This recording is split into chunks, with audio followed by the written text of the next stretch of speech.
It's a Wednesday morning in the break room. Rochester's Classic Rock 96.5 WCMF. How's it going, buddy? Pretty good, buddy. Going on, female buddy? Doing good, buddy. Chilly start, 49 degrees this morning, but we'll get up into the low 70s, not till like dinner time. Okay. You're looking at a midday of around 65, 70 degrees. But tomorrow, Nice. the heat is on. Come on. Although we do prepare for just the hottest of weeks next week. Yeah. But we'll get into that later in the show. As the weather gets nicer, as the weather is nicer now, you have to spend as much time as you can outside, you especially. Tom. Soak it in, man. And there's so many things to do Oh, my God. outside in the greater Rochester area. You're a big canal guy, Yeah, I like the canal. but you don't get in the canal. You walk the canal. Well, yeah, you don't get in the canal. Well, no, there are people that get in the canal without, like, getting wet. All right, you kayak. Yeah, exactly. In fact, Canoers. there is a woman that is on 13 Wham this morning based on what happened when she was canoeing, kayaking down the Erie Canal. What happened? Well, her name's Laura. She was fishing in a boat over the weekend on the canal. When she said Love me some good canal fish. canal fish sounds so dirty. It does. Yeah, It you can does. just taste the farm runoff. Wait, sidebar, 252 WCMF. Do people eat fish out of the I, canal? I hope I've not. never heard of that. I hope not, man. Well, no, I mean, you see people fishing on the canal every once I in a always while. thought Yeah, they'd but- catch them and release yeah. them. Okay, but you thought that for Lake Ontario, and we had that conversation, and a bunch of people called up. We had a hate mail of the week I when know. the state said don't eat X amount of fish over this amount. And people were I like, I'm going ain't- to eat all fish. Oh, I ain't eating anything out of that crack. I mean, it's the same water as the lake, though, right? It's an ass crack. No, I mean, It's like our Is it? ass crack. bro, it's one of the modern industrial revolutionary. Oh, it is. It's amazing. It looks beautiful. I ain't getting in it, and I ain't eating it. I guess I just don't know what the difference would be between the Erie Canal fish and the Lake Ontario. I don't want to either. So it says, yes, you can eat fish from the Erie Canal, but the New York State Department of Health has advisories about how much and what types. It sounds like back it to what falls we in were- the same, All right. Gotcha. same All right. chart. All right, so this woman, So she's fishing. Lauren, excuse me, she was She's an fishing angler. in the Erie Canal on a boat when she noticed a fawn, a baby deer, off to the shore. Right, just standing there. Well, no, it was in the water. Oh, all right. And she said it was struggling to keep its head above the water. Oh, it was in the water. Yes. Like, okay. I literally just looked you in the face Well, and you said Well, you so- said off to the and side. then he goes, on the shore. And I go, no, in the water. And then I said it was struggling. And he go, oh, it's in the water. I don't know. Ooh. What's it doing? A backstroke? Yes, it's doing the backstroke. Well, You they should what? know what to do. They're animals. Apparently, it was struggling. This is according to the woman, Lauren. So Right. I'm going to ask you a question. Should go to the Y and take lessons. It's right down the street from the canal. What? Let me ask you a question. So you're in a boat on the canal, hypothetically, right? You look over. You see a baby deer struggling to keep its head above water. Yeah. What do you do? It's adorable. You got to help it. So you're getting out of the boat. Yeah, you'd have to. It's Yeah. too cute to see. Yeah, you can't watch that anything thing cute drown. like that and vulnerable. You have to see. Yeah. All right, so that's exactly what Lauren did. She immediately jumped into the neck-deep water, according to 13 Wham, Damn. to rescue the animal. And it turns out the fawn was trapped under a large rock overhang. That was the issue there. All right. So with some help, she said she was able to get a hold of the fawn, get back to her boat, get into the boat, and then got into her truck with the fawn. And Wait, there's why didn't she just let it go? Yeah, I know. You could just put it She's back. taking in. it home. Well, I'm trying Unless to tell you she's- what Is happened. it injured? Maybe she's taking it to, I don't know, like a... The nat- deer clinic? I don't That's know. exactly what you did. Yeah. So apparently, there is it's called Fuzzy Fawn Wildlife, which is an organization in Fairport that Oh, I helps thought that was a strip joint. young deer return to the wild. No, that would be Oh. Bald Fawn Wildlife. Perfect. Nobody's fuzzy anymore. So there's an actual place you could take I guess. these. All right. But here's the thing. It is a little bit strange that there is a rescue organization dedicated solely to young deer. Yeah. How many young deer are going down a bad path where they need rescue? And I'm going to save you and take you to this place. Is that a common thing? 252 They can't be WCMF? busy. They cannot. I mean, if they exist, I'm not going to Yeah. walk in. There's like 20 people holding little deer. I don't know. Like when I go to get my dog vaccinated. bro, I'm looking at their website right now. It looks like they have. There's a picture of 3 fawn like running around this backyard. Here's Where 4, is it? 5, 6. It's in Fairport. I didn't hear that part. I'm too focused on the deer, I'm man. right here. I know, but you talk fast. Yeah, man. It looks like they have a whole bunch of Okay. baby fawn. But do they? Is it nonprofit? I can't Maybe- imagine maybe they're going if to you- charge you to take a fawn. I don't want to know. Well, I wonder if like baby deer get stuck in a lot of places, so people don't know what else to do. Maybe there is like a need for the people seeking these kinds of services a lot. Is it not for profit? No, they sell the deer. I don't know. What if you take it in and go, yeah, that's going to be $240 for your effort? Yeah, sure. I got to check. I'm going to write it on the hood of the car. All right. But I got to go into the car, get the checkbook out. Yeah, so she took this deer to Fuzzy Fawn. All right. All right, so both of you are saying if you were in a boat in the canal and you saw the deer struggling, you're going to go get it. But then I would just let it go, let it run off. Okay. Do its thing. Yeah, to your point, I wouldn't think that there was a place I could take it. You know what I mean? I would probably just put it back on back on land and let it do its thing. I see. Yeah, okay. So I'm here's the also thing. not putting its dirty ass in my car. It's a wild animal. It's been in the water. I mean, it is. It's not going to be cleaner. Flopping It's not around. going to be cleaner than it is in this moment. It also looks like they blew dry the deer because there's 3 pictures. That's got to be frightening to a deer. Well, so is almost drowning. Yeah. So there's 3 pictures of Lauren and this deer. There's a picture of her holding the deer in the boat. Then there's a picture of her holding the deer in her truck. And like the one in her truck, it's like it's fluffy. So either they dried it off and its hair was like, or she blew dry the deer. Okay, hold on. Yeah. I doubt she had one of those on hand. If you had that much time to dick around doing selfies, there must have not been much of an emergency for this damn deer. No, it wasn't an emergency after they got She's it out. taking Yeah. pictures. After they got it out of the water. You would take picture too. No, then why did she take it to the damn clinic? I guess she didn't want to let it loose again. Okay, hold Maybe, on. well, maybe her fear was it was going to end up back in the canal. Well, it's going to do that eventually if it's that I think stupid. it's just drawn to I it. know. And by the way, you just drove it to another I canal. can't believe you're so upset about this baby animal story. Man who just constantly scrolls social media looking for baby animal videos and selfies. Oh, look at the donkey, guys. Come on. Where is he on this? I can't tell where you are. I was pro saving this damn thing until she started farting around with it. But they Well, put she did the right thing. She took it to experts. I would say save and release. Okay. Now here's the thing. What? I believe Kimmy when she says she would do what this woman did, being in the boat, getting out of the boat, rescuing the fawn, all this stuff. I don't believe you. What are you talking about? I don't believe that if you were in a boat on the Erie You took it Canal, to Tommy 911. you saw a struggling fawn, that you would get out of that boat. I bet you'd feel bad. I bet you'd say, "Oh no, that's terrible." No, I could. I would have nightmares. There is no way. This is a Pat Duffy guarantee. What's that? Based just solely on how you describe the fish in the canal. Yeah. That you are getting in that canal in whatever outfit that you're in, ruining that outfit to save a baby deer. It's All not right. going to happen. I would paddle up, and I would shoo it off the. It go. was stuck. I'd hit it with the oar. You're going to hit it. You're going to knock under it its unconscious ass. so then it drowned. I'd poke its ass with the oar. And go. How is it supposed to get up to the shore again? They have Yeah. It's nature takes its Not course, bro. climbing the no. wall. Nature takes its course means it's going to die. No, it's gonna scoot up the embankment. There are humans that don't know how to get out of that canal. It's Yeah, not an but- embankment. I mean, it's like it's down. It goes. Yeah, I know down. what down is. No, do you? Yeah. I was with your mama last night. See, this is what I mean. What town though? I took over to the fuzzy mom for, we'll run some tests and then they blew dry. I'm so damp. 252 WCMF. We're talking about this woman named Lauren. She's on 13 Wham last night. She was in a boat on the Erie Canal, noticed a deer near the shore, a fawn, baby deer. It was struggling to keep its head above water. She jumps out of her boat. She goes and rescues it, sees that it was stuck under like a rock thing, brings it back into the boat, brought it out into her truck, brought it home, and then eventually brought it to a deer rescue out in Fairport. So she's a shiro I mean, I guess, a shiro ain't nothing but a sandwich, a female sandwich. until they call the news station and let them know the great thing that they did. That's the other thing. Oh, yeah. Come on. Well, I mean, Was it shared? Like, did she post it on social media? Because sometimes that ends up in the news that way, too. it's possible that was the way, but she also posted on social media. Yeah. All right, so you're I'm so mean- great. you're judging her for showing everybody what she did. Oh, absolutely. I mean, it's a pretty unique thing. You're not judging her if you put it on Facebook or call Something like that. I just feel like I would enjoy the story, so I wouldn't really. She put herself with the deer. Yeah.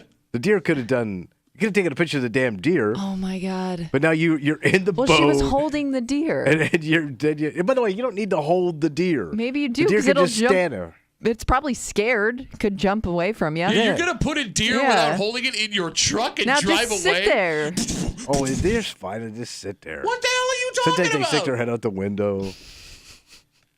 Were you looking I for did not see you having this take this morning. What do you think I was going to say? I thought you were all about saving the baby animals. I was, till this showed up. Then she was all Kardashian on this poor deer. She saved the animal, though. The animal is saved. Yeah. Oh, hey, thank God. Now she's an influencer. Are you jealous that, like, you didn't get this type of attention? She's probably got, like, product placement in her. Because you know what? When I rescue deer, I like Diet Coke.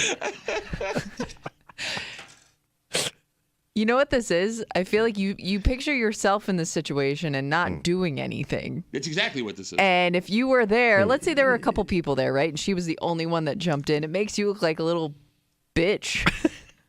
Wait, is she? Because you weren't willing to do it, even though you wanted to, but you didn't want to get wet. In Tommy's defense, if he were to jump in the canal, that shacket is going to be Yeah. waterlogged and bring him right to the bottom. Oh, yeah. But my shoes. Bro, she's... What is it? You're both going to bitch voice the other me at the same time? Because you know you would not be wearing kayak-approved shoes. Do they make those? I don't know. Everything she's saying is right. I mean, that's why you're mad. The only reason you're mad is because Well, you're... Kimmy, she's going in there, like It would jungle be gym really swimming hard over. to just watch that thing struggle. Crocodile-infested water. She's got the pith helmet on. I believe Kimmy. I believe Kimmy would go Look, do I that. believe No, Kimmy. I'm serious, I don't though. see her ever doing nothing. Who? Kimmy? Her. What are you I talking think I about? would in She that works moment. with dog rescues. You do? Oh, my God. When did you work with a dog rescue? Wait. I don't even. Shh, you're kidding, right? I mean, this is just too much to explain. Wait, you work for a dog rescue? No, I have in the past. I didn't know. When? Is this like some college thing you did? No, this is maybe a year or two ago. Where I did not know. I'm telling you, you never told me that Wait, she worked for Yes, you a did. dog Multiple rescue. times. How would Maybe I know wasn't it's- here. No. How I would might have been vacationing. How would? Oh yeah, that one time it ever came up. Are you kidding me? We've talked about it on the air. Did we make fun of her? You did. Probably. What did I say? I don't know, something dicky. I bet it was good. It was probably not. It was like drowning. I but don't on the radio. remember. Well, thank you for your service. Shut up. Like you just. What? Like you don't even. You can't know. remember everything. It's- Jesus Christ, It's man. not even about the remember. You don't even know how to fake being a good person. Because it's one thing to, if I told you this story, yeah, I would do that. Wow, what an amazing woman. Hey, this is fantastic. But, you immediately tip your hand without knowing it. One, you don't remember that Kimmy actually worked for dog rescues multiple times, right? Done things for them. Two, you want to criticize this woman for doing something that you would not do because now we know about it. By the way, we wouldn't have something to talk about right now if it weren't for her putting this We'd on have Facebook. something else. I don't know. I don't do it, but we'd have I something. don't know. Of all especially of all the weird stuff that you've come across on the canal where you run in here and tell us about it. Imagine if you witnessed this. You would be so excited to tell us the story. I would. And you would be looking on social media for pictures of it. I would. And then I would criticize those. And you'd said probably take pictures. your own pictures of it. I would. I wouldn't post them, though. I'd send them to you guys. You would absolutely post them. I'd never post anything. If that's what, because you never do anything worth posting. If you knew how to post, you would post. I know how to post, sort of. So He would think he's taking a video, but the the phone camera would be on his face the whole time. and this is him coughing water up because he can't. Wow. It's neck deep for her, but it's forehead deep for him. All right, so I just want to make sure I'm clear before we move on. This good manly woman. Again, Lauren, she jumps out of a boat while in the canal over the weekend. She sprang into action, man. She did. She saw a fawn that was struggling near the shore to keep its head above water. She grabs it, gets back in the boat. Everything's all cool. The fawn is now safe. It's at a wildlife place. So did this woman do good or did she not do good? I think she according to did really good. you? Okay. I just think she did it a little, it was a little douchey with the camera and the phone. That's all. That's all I'm saying. I mean, Can't you do good and douche at the same time? I'm glad she shared it. It was a very good story. And you can't make the argument that her sharing that may inspire other people to do to kind go out and things. get deer. Well, and now we know that there's a baby deer sanctuary. This is Yeah. true. This is true. Where's that baby deer sanctuary again, Kimmy? Oh, I swear, Kimmy used to work at the dog shelter downtown, Fairport. Thank you. Fairport. the city of Fairport. We have a dynamite, that poor little baby deer. Got to break it for you this morning here on CMF. It's Wednesday. You know what that means. Oh, I think the hate has already flown. In You this room. started with the hate. Yeah. No. You started hating on No. this. You started I had with an the hate on like the opinion. nicest No. story of the day. I had an opinion, and you all bitch shamed You me had an for opinion. the last 10 minutes around the canal. You had an opinion of hate. You had a hate There opinion. wasn't no. Every opinion is hate. That's not true. If you have Does an that make opinion, it it's- better? every opinion, somebody's not going to like No. it, and then it's hate. Kimmy's opinion was this woman did a great thing. That's not. How is that hate? I hated it. We told you a story 2 weeks ago with Father's Day around the corner. Oh yeah, this weekend, right? Yeah, Sunday. If you are a father, it was going to kill you, and it was going to kill you in a specific way. Yes. That you have a higher chance of cardiac issues. Having kids. Yeah. And we kicked around what this meant in this discussion. I mean, was it dads being more stressed out than moms, right? Was it the fact that men are just not good parents traditionally, and having to be a good parent causes that stress? Does it mean we love our kids more than our wives do? Yeah. We never got to a conclusion. However, one man heard that break and disagreed. Oh. Disagreed so much that he says you should not have heart problems if you're a father. In fact, if you do, that makes you a bad father. Because your heart sucks. We'll get to it just after 8 o'clock here in the break room on CMF, plus a whole bunch more. But first, Tom, every once in a while we'll see these stories of people who hit for 50, 100, 200 grand in the lottery in the greater Rochester area. And we'll kick around, what do you do with that money? What sucks about those stories is we never actually find out what those people do. Today... With the money? Yeah. Today we have a story of someone who actually hit for a decent chunk of change. I mean, it's not life-changing money, but it would be nice to have. Oh, yeah. And they detail what they did with that money. Did they do the right thing? Well, that's just it, man. Seeing where this money went somehow makes winning the lottery almost depressing. Oh. And we'll get to it next here in the break room on 96.5 WCMF.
We all have dreams of getting rich, Tommy. Yeah. And hitting the lottery would be the easiest way to do it. buddy. Think of all the things you could do with all that money. Cashola. Here's the problem, though. What? Well, first off, we know that there's a long list of people who hit for major money. Oh, yeah. And that lottery win and ruin their lives. Oh, yeah. And not every lottery win is for major money. I mean, it's not life-changing money, but it would be nice to have that chunk of change to do whatever you want. Nice little cushion. We now finally have details from someone who has hit a lottery jackpot, where the money actually went. And somehow knowing makes it more depressing than not knowing. This doesn't sound nice. You're hanging out in the break room. It's just Classic Rock 96.5 WCMF. First of all, we have tickets today, tomorrow, and Thursday to see Bert Kreischer's Fully Loaded Comedy Tour, June 23rd, coming to Darien Lake. All right, look, don't call now. Okay. We will get you those tickets before 10 o'clock this morning. They are on sale right now at livenation.com, but you can win them with us before 10 o'clock. Also, just after 6:45, the state of New York is looking to make identifying yourself easier. Okay. And they have a new program that will allow you to leave a whole bunch of stuff behind at home, not take it with you. Oh, I like that. Maybe eventually. Oh.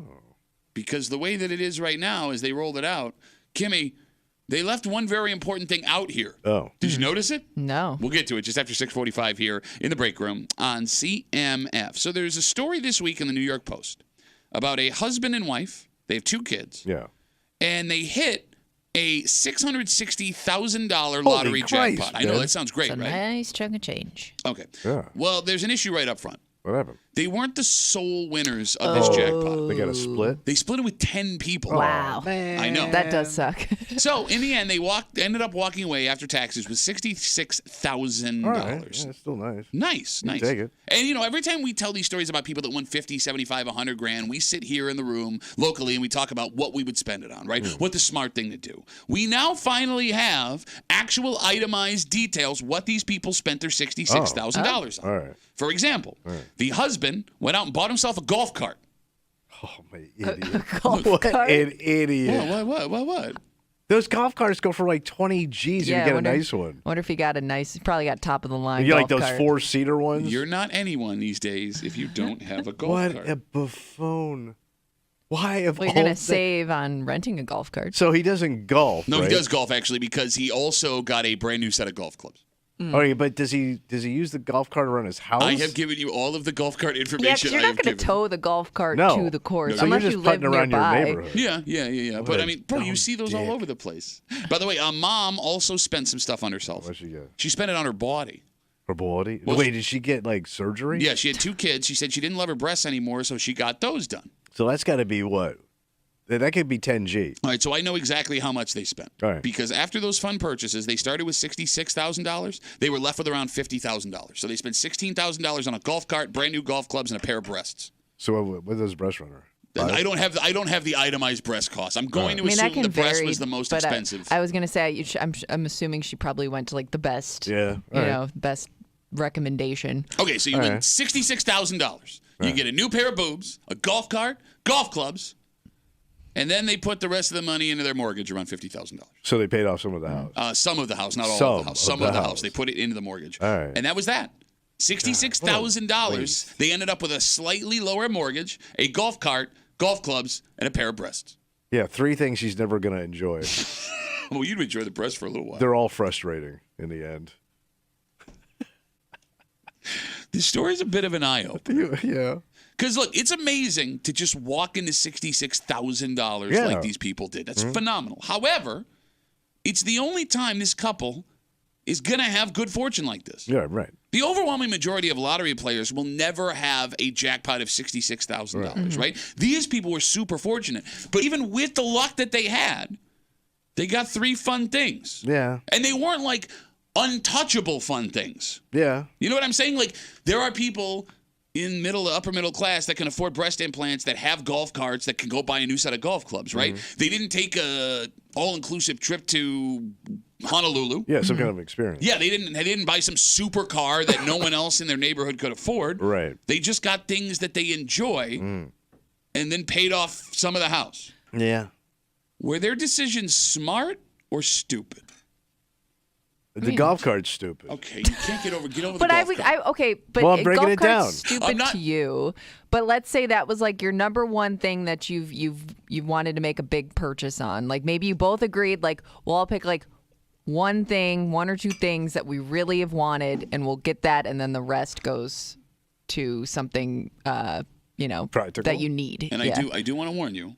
Golf carts have exploded in the greater Rochester Yes. area. I know. And there are lots of golf cart guys listening right now that are furious with you. There are golf cart neighborhoods out there. But I always think, like, if my wife agrees to a golf cart, right? Let's say up front I get the 60 Gs. Right? Yeah. Like, honey, I want a golf cart. She goes, oh, that sounds like a great idea. I think you deserve one. I know what's coming. Breasts. What she wants. That's what I mean. You would both get your own. But I'm getting played here. Thing. But you got 66 grand to play with. It's not like, you're cutting bills Right. or, okay. Look, when I ask, is it smart or stupid, the decision? I don't mean itemized. I mean, was it smart to spend just a little bit of money on what they wanted to be practical with the rest of the chunk? Well, I mean, that would probably be the best. Yeah. Unless you just were practical with all of it and just put it in the bank. Okay, so the smart financial thing to do is to put that money in the house. Both of you were right there. But I think you can make an argument that they wasted their one life chance to do something remarkable. Oh, they could have had involved with it. But maybe that's what they wanted. Nobody wants to pay their. I mean, look, you want to. No, pay your I'm mortgage saying thing? like the things that they bought. Maybe that's what they That's wanted. all that they was, wanted. Maybe that was their splurge, and maybe they don't like to travel. I'm trying to think of like what other big thing you could buy with that amount. I mean, if you're a golfer, the Yeah. golf trips you could have taken. Yes, True. thank you. Like right? you could have went and played like a really high-end course you couldn't Yeah. afford. 100%. You could have went to like Britain and played where they played the British Open. But or like, something. but look at somebody like Do Pat. that Like he douchey doesn't thing. like to fly or travel. Maybe he's a guy that doesn't like to travel. Yeah, but I mean, as much as I'm sensible, you hand me 66 grand, I can have fun with 60. I can have a lot of fun with 66 grand in my own way. And you could drive to some of this stuff. Yeah, we're driving. Yeah. 252 WCMF 252-9263. We're talking about this husband and wife, 2 kids. They won a $660,000 jackpot, but they were one of 10 people. After taxes, they got 66 grand. The husband bought a golf cart, new set of golf clubs. Wife bought a new pair of breasts, and they took the rest of the money, about $50,000, and put it into their mortgage. Didn't pay off the whole house, just a chunk of it. Right. And the question is it smart? Because they were financially smart. Was that the right thing to do? Or do you go and you blow that cash because it's a once-in-a-lifetime opportunity? I'm telling you, man, I think the smarter thing to do is to blow that coin. Well, to your point, I would say either you're all in or you're all out. Right? Right? Yeah. Because like if I'm gonna, let's say you owe $200,000 on your house. Okay. You put 50 G's down. But you got a long way to go before you're paying that house off. Sure. So that payoff is going to be a long way away. So you're not that far ahead of the game. I'm with you. I love how, look at our busted asses trying to justify why we should be able to I'm blow our blowing. money. I'm king blow. Do we know how old Yeah, I these heard that people about are? you. What's that? We don't have ages. They look like they're in their early 30s. Okay. If I had to guess. 2 young kids, early 30s if I had to guess. Which is the perfect time of life for breast implants and a golf cart. That's young for breasts. She had 2 kids. Yeah. Oh, yeah. Gnawing on them nips, man. Oh, yeah. Babies be on. No, I do wonder if we do a sidebar. Of all of the things that women that age would spend money on, mothers, Yeah. if breasts are top of the list for the majority. I would say breast and face. Right? I'm not just talking cosmetic surgery. What a dick thing to say. Well, I mean, I think. What a dick. Women in their 30s? It's 30s. Yeah, but no woman likes their face or their bodies. Right? I'd say breast or face. I meant like would they want to buy a bigger SUV or put a sunroom on the house or something. They would want to fix. I would say to your point, they would fix up themselves or the house. Okay. Like she would want that dream mom space that she fantasized, like she could sit and read a book. She should. Yes, like in a sunroom. Yep. Where the kids are quiet, everybody's leaving her alone. That doesn't exist. The home saunas become very popular. You guys have seen these, right? 252 WCMF 252-9263. We asked, do you take the 66 grand and blow it, or do you do the financially responsible thing? Keeping in mind, this will be the only time in your life, really, that you're going to walk into this kind of money, and even that moment's not guaranteed. Nathan's on CMF. Hey, Nate, how are you, brother? Hey, I'm doing good. How about you guys? Good, man. What do you got for us?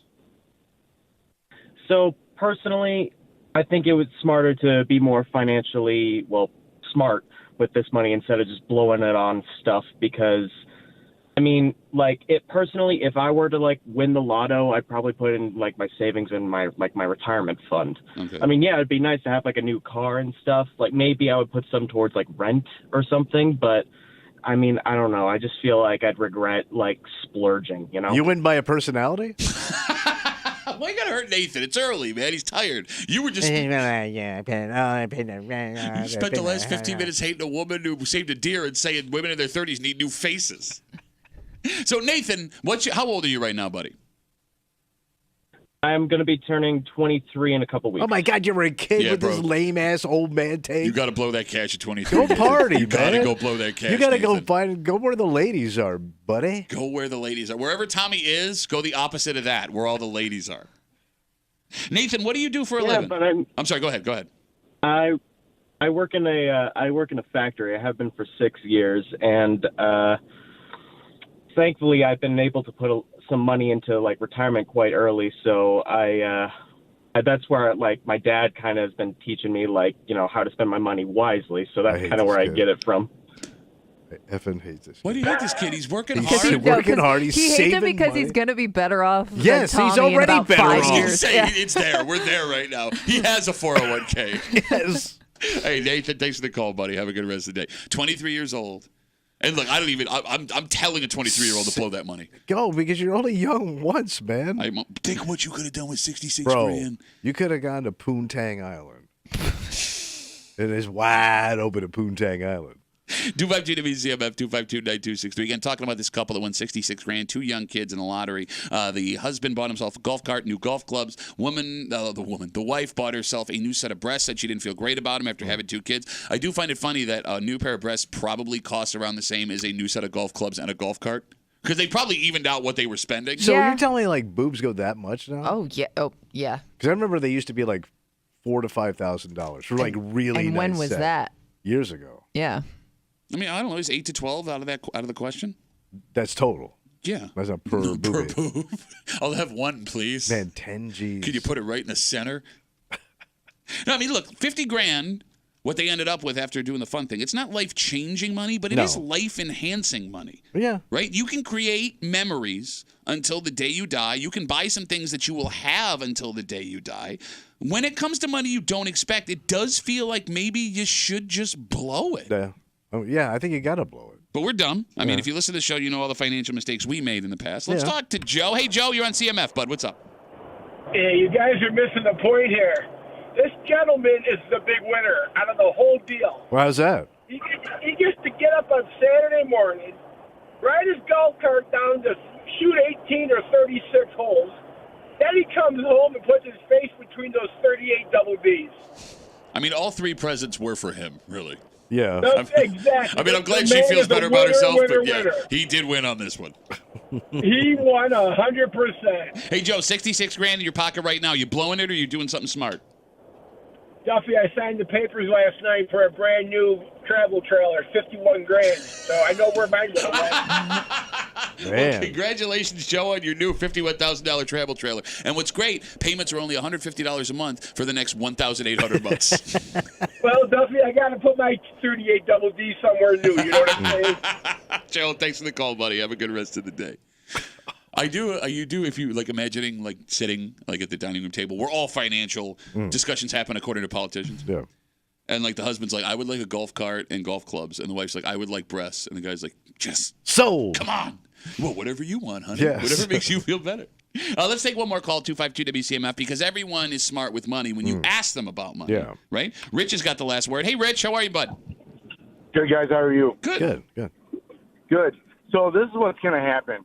While he's out enjoying these beautiful, nice golf clubs and golf cart, she's going to be out letting somebody else enjoy those double Ds. Bro, he ain't wrong. Shut up. We know guys. Personally, we know guys. Yes. The old lady got them jacked up to Jesus, and she split. Those guys were also giant pieces Yeah. of crap. Every guy's a giant Weren't they piece also of crap. cheating on their wives at the same time? I don't know.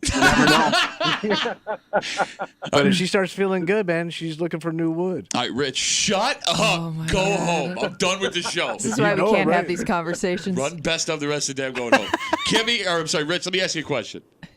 Yeah. Are you a man whose wife got breast enhancement and she walked? No, but I have 2 buddies that have. And Everybody have been does. Both times. Were they pieces of Both crap? Rich, be honest. Were your buddies pieces of crap? Things were, well, we're all crap. But things are great. They were great relationships up until that point, and then it slowly went downhill from there. All right. Well, Rich, look, maybe you guys are right. Maybe if you're a piece of crap and your wife gets breast implants, You're she's going to toast, leave you. man. Rich, thanks for the call, buddy. Have a good rest of the day. There goes Rich. All right. Everybody at home, we got to move on. I appreciate the call. I would love to get the rest of your financial advice. Yeah. But the state of New York is doing something to make your life easier. Well, fantastic. Because, look, anytime you can consolidate the important stuff you need when you leave the house, Yeah. it's less you got to think about. However, what's interesting about this is they're rolling it out before it's guaranteed to work. Oh. Like I can get it, but it may not work. Well, that's just it. It'll work where it's accepted. It's just not widely accepted everywhere. And the thing that you would need this the most for, it doesn't say anywhere in the article you can use it this way. So I still need the old stuff with the new stuff. It feels that way. Oh, yeah. I'll let you decide. All right. We'll tell you what the state wants to put on your phone next here in the break room on 96.5 WCMF.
Tommy, it was just a matter of time before something like this showed up. What happened? And it would make your life way more convenient, not having to carry around all this stuff all day. Sweet.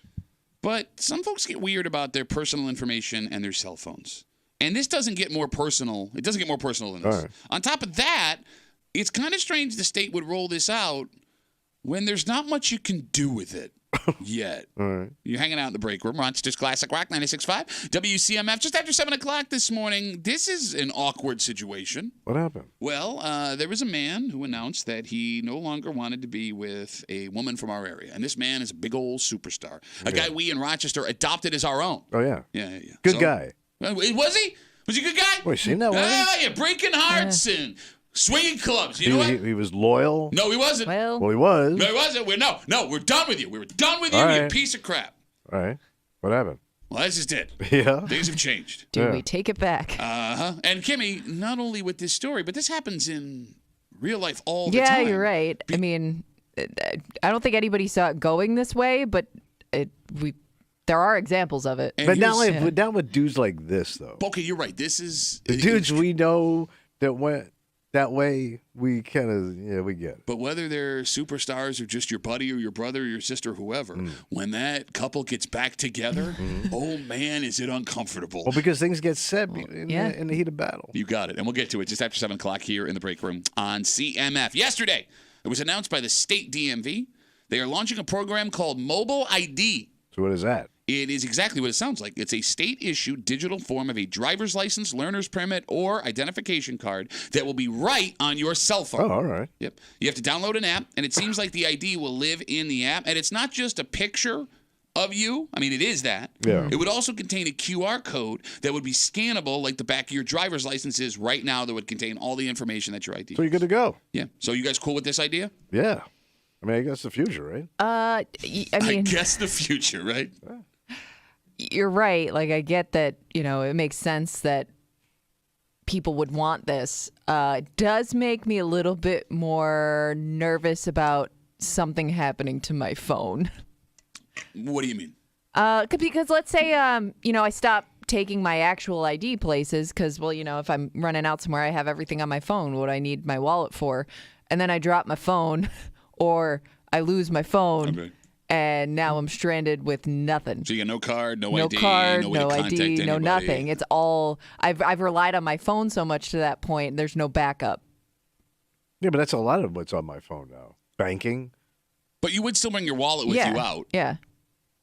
I guess, but like most of that information is on my phone. I get the information's on your phone, and that someone would be able to take your phone and get the information. I think what Kimmy's bringing up here is if you were to only bring your phone out because it has your card, your ID, all that stuff on it, and the phone were to break, die, or you lose Yeah, it, you're right. Like if it's not charged. how do you get home?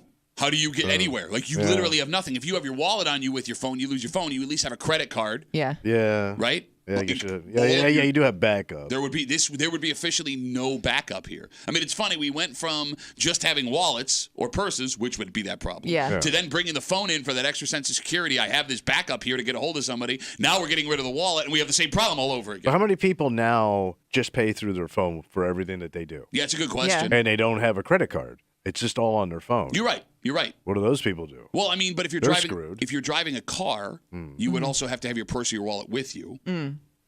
Well, let's say you don't have any physical credit cards anymore. They're Oh. just on So your you phone. would just bring your phone and you your just Apple ID. Pay your way Okay. through. Yeah, life. are there people that don't have physical credit cards I anymore? would think younger people probably don't. Why would they need them? 252 WCMF. I don't know because like my husband will use his phone sometimes, but I think he still always carries his wallet. Yeah, because you're you old know what people. I mean? You're like old ass people, man. I'm talking about young, spry. Yeah, but I think that what forces you to carry your wallet is the fact that you still need your ID. And if you're driving anywhere, especially like you try to make it a point to have your ID on you, which would in turn force you to kind of carry a wallet around. Even the young spries, Kimmy? I mean, Spry-zay. I would think I they would have love their to ID. not. I would love to not carry a wallet. Okay, I would think this would be most alarming for you for the reason Kimmy brought up because you forget everything all the time constantly. Yeah, but now I have to forget one thing. But when you I just hate like having a wallet full of stuff anymore. No, I mean I get it. It does seem wallets are getting thinner and thinner and thinner and Right. thinner, which is leaving you to have to cut out all the stuff you used to carry in your wallet. Yeah. You know what I mean? Which sucks, but you're right. People seem to want to go towards convenience. Yeah. So with all that being said, right? New York State launching this mobile ID. You will have a driver's license on your phone that you can use to travel and identify, right? Yeah. Kind of. What do you mean? Well, the state yesterday was asked about how this all worked, and they led by saying right now there are nearly 30 TSAs and airports across the country that would accept this for security screening. Okay. To board a flight. Yes. So if you're flying through those airports, you wouldn't need an ID. Okay. But the other ones you would. Oh, you would. Yeah. So you had to really choose your airport carefully? Or was it like the major hubs do it? I don't know. But like if I go to Rochester, I'd have to show traditional stuff? I don't know. Yeah. There was a list, but it's only 30 airports in the entire country, which, based on how many airports there are, not a lot of airports, No. right? And it also doesn't sound like, I didn't hear passport in there. No, this wouldn't be anything to do with your passport. Also, the DMV says it can be used by any business, venue, or organization that requires ID that chooses to accept it. But they had to choose to accept it. Exactly. Right? If they don't choose to accept it and you go to try and get in a bar or buy a drink somewhere and all you have is this mobile ID, they can tell you to go take a crap in a hat. And if you don't have your ID, you are now SOL. Oh. Like with other physical forms of ID, those places have to accept some of them. Your driver's license, your passport, your military ID. Yeah, it's law. As of now, they don't have to accept this ID. And most importantly, there is nothing in the press release from the DMV that says anything about this being able to be used as an actual driver's license. Wait a minute. Oh, so the driver's license place is telling me it ain't really a driver's license. So they don't say that. But they don't say you can use it as a driver's license. They touch on the TSA. They touch on the business. Not once in the article press release does it mention you can pull this out and show it to a police officer when you get pulled over, which would be the main reason you had it. That's why I would always have it on me. Right? It wouldn't make sense if you were rolling this out not to have it as a driver's license. But there's also been a bunch of other stuff the state's done where they were rolling stuff out that didn't make sense. Like weed? Yeah, that was give one example. They didn't roll this out without you being able to use the digital driver's license as a driver's license, did they? Sounds like it. But again, it sounds like it's fairly pointless so far. Kind of feels that way. You know what? It would. I wonder if it would make it harder for kids looking to use it as a fake ID, because if a lot of businesses would prefer you have it on your phone, it's not like you could have somebody else's information. I mean, I guess maybe somebody else's phone. Ooh, good call. You know what I'm saying?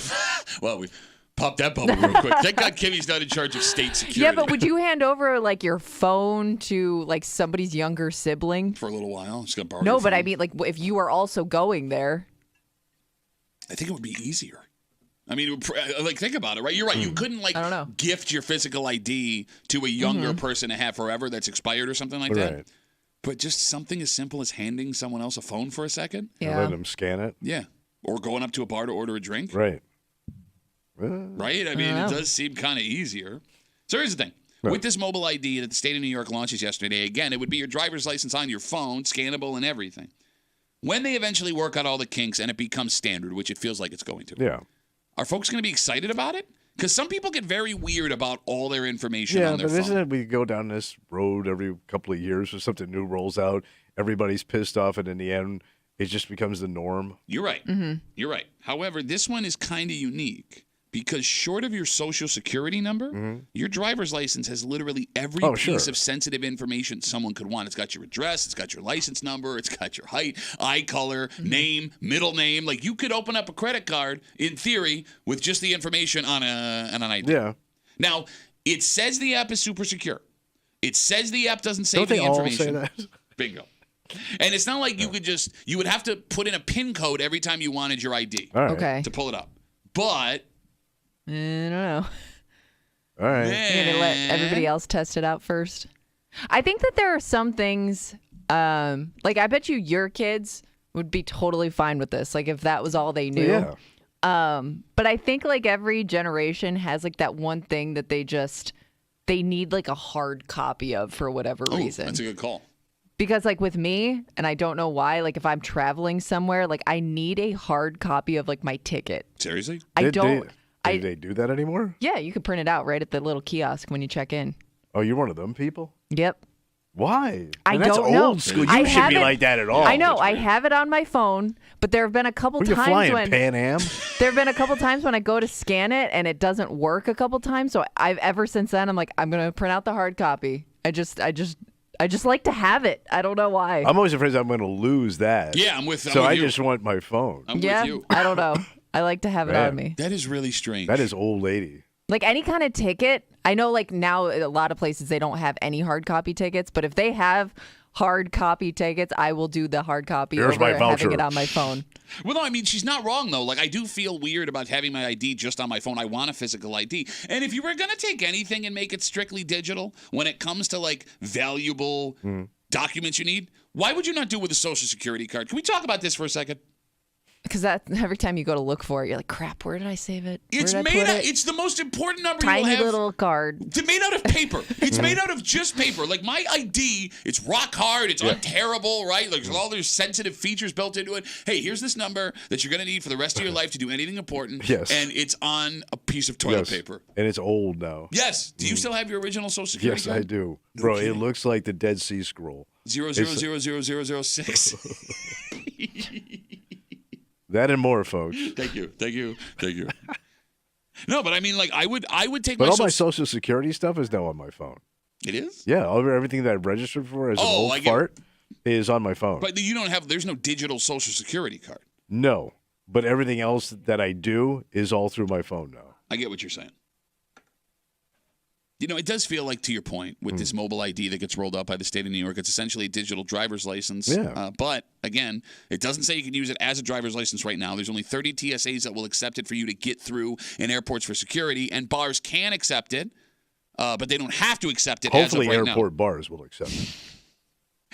It does feel like it's just a matter of time before it's the way everybody does I it. always figured by the time you're my age, you're going to do everything on an app. You're going to vote.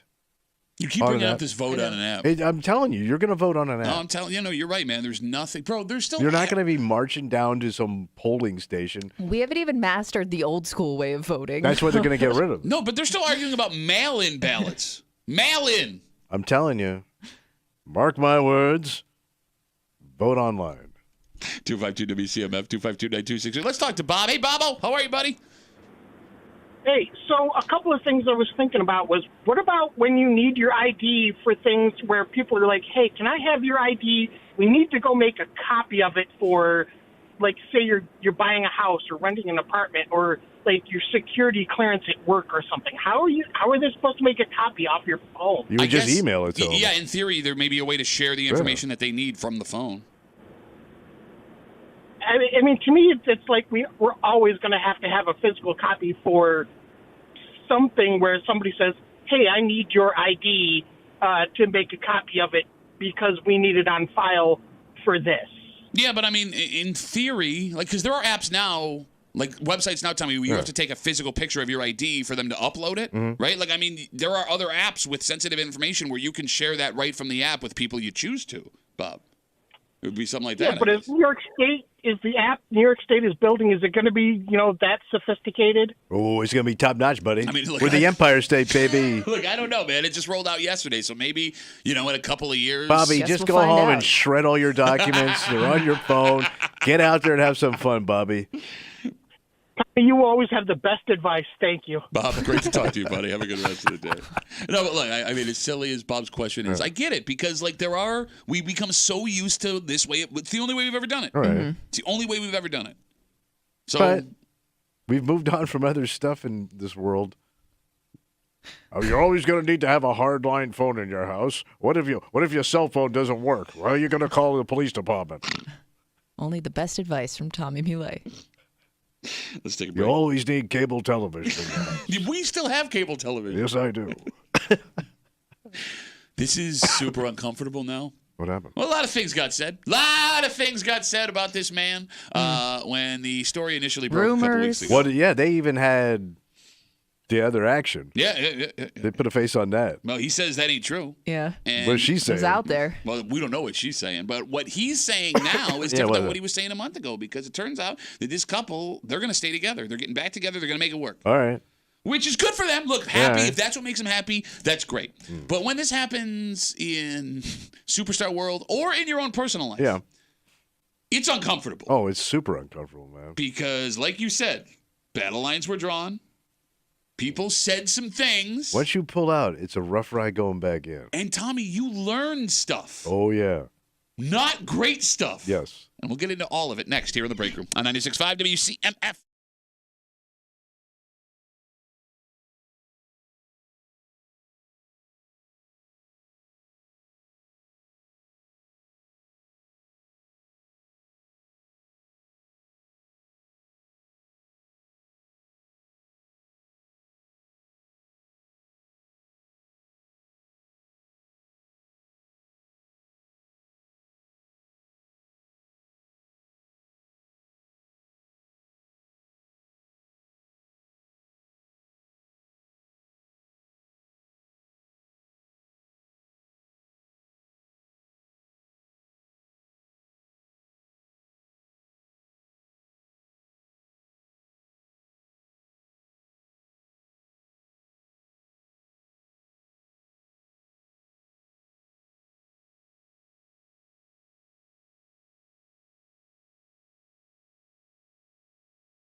Well, this is awkward. What's going on? Rochester, New York Yeah. adopted this sports superstar. Oh, yeah. Then, just a few weeks ago, we all turned our back on him. Well, we were shocked. Well, yeah. How dare you? How dare you? We took you in. We loved you. You had garbage plates. We give you a place to live. Yeah. Our 2020 golf course made you a member. And this is how you treat us? This is how you treat one of our own? Now, who the hell knows what to think? Yeah. Because sometimes when it comes to superstars, friends, or family members, this stuff will happen. And even if things are great moving forward between those two, Yeah.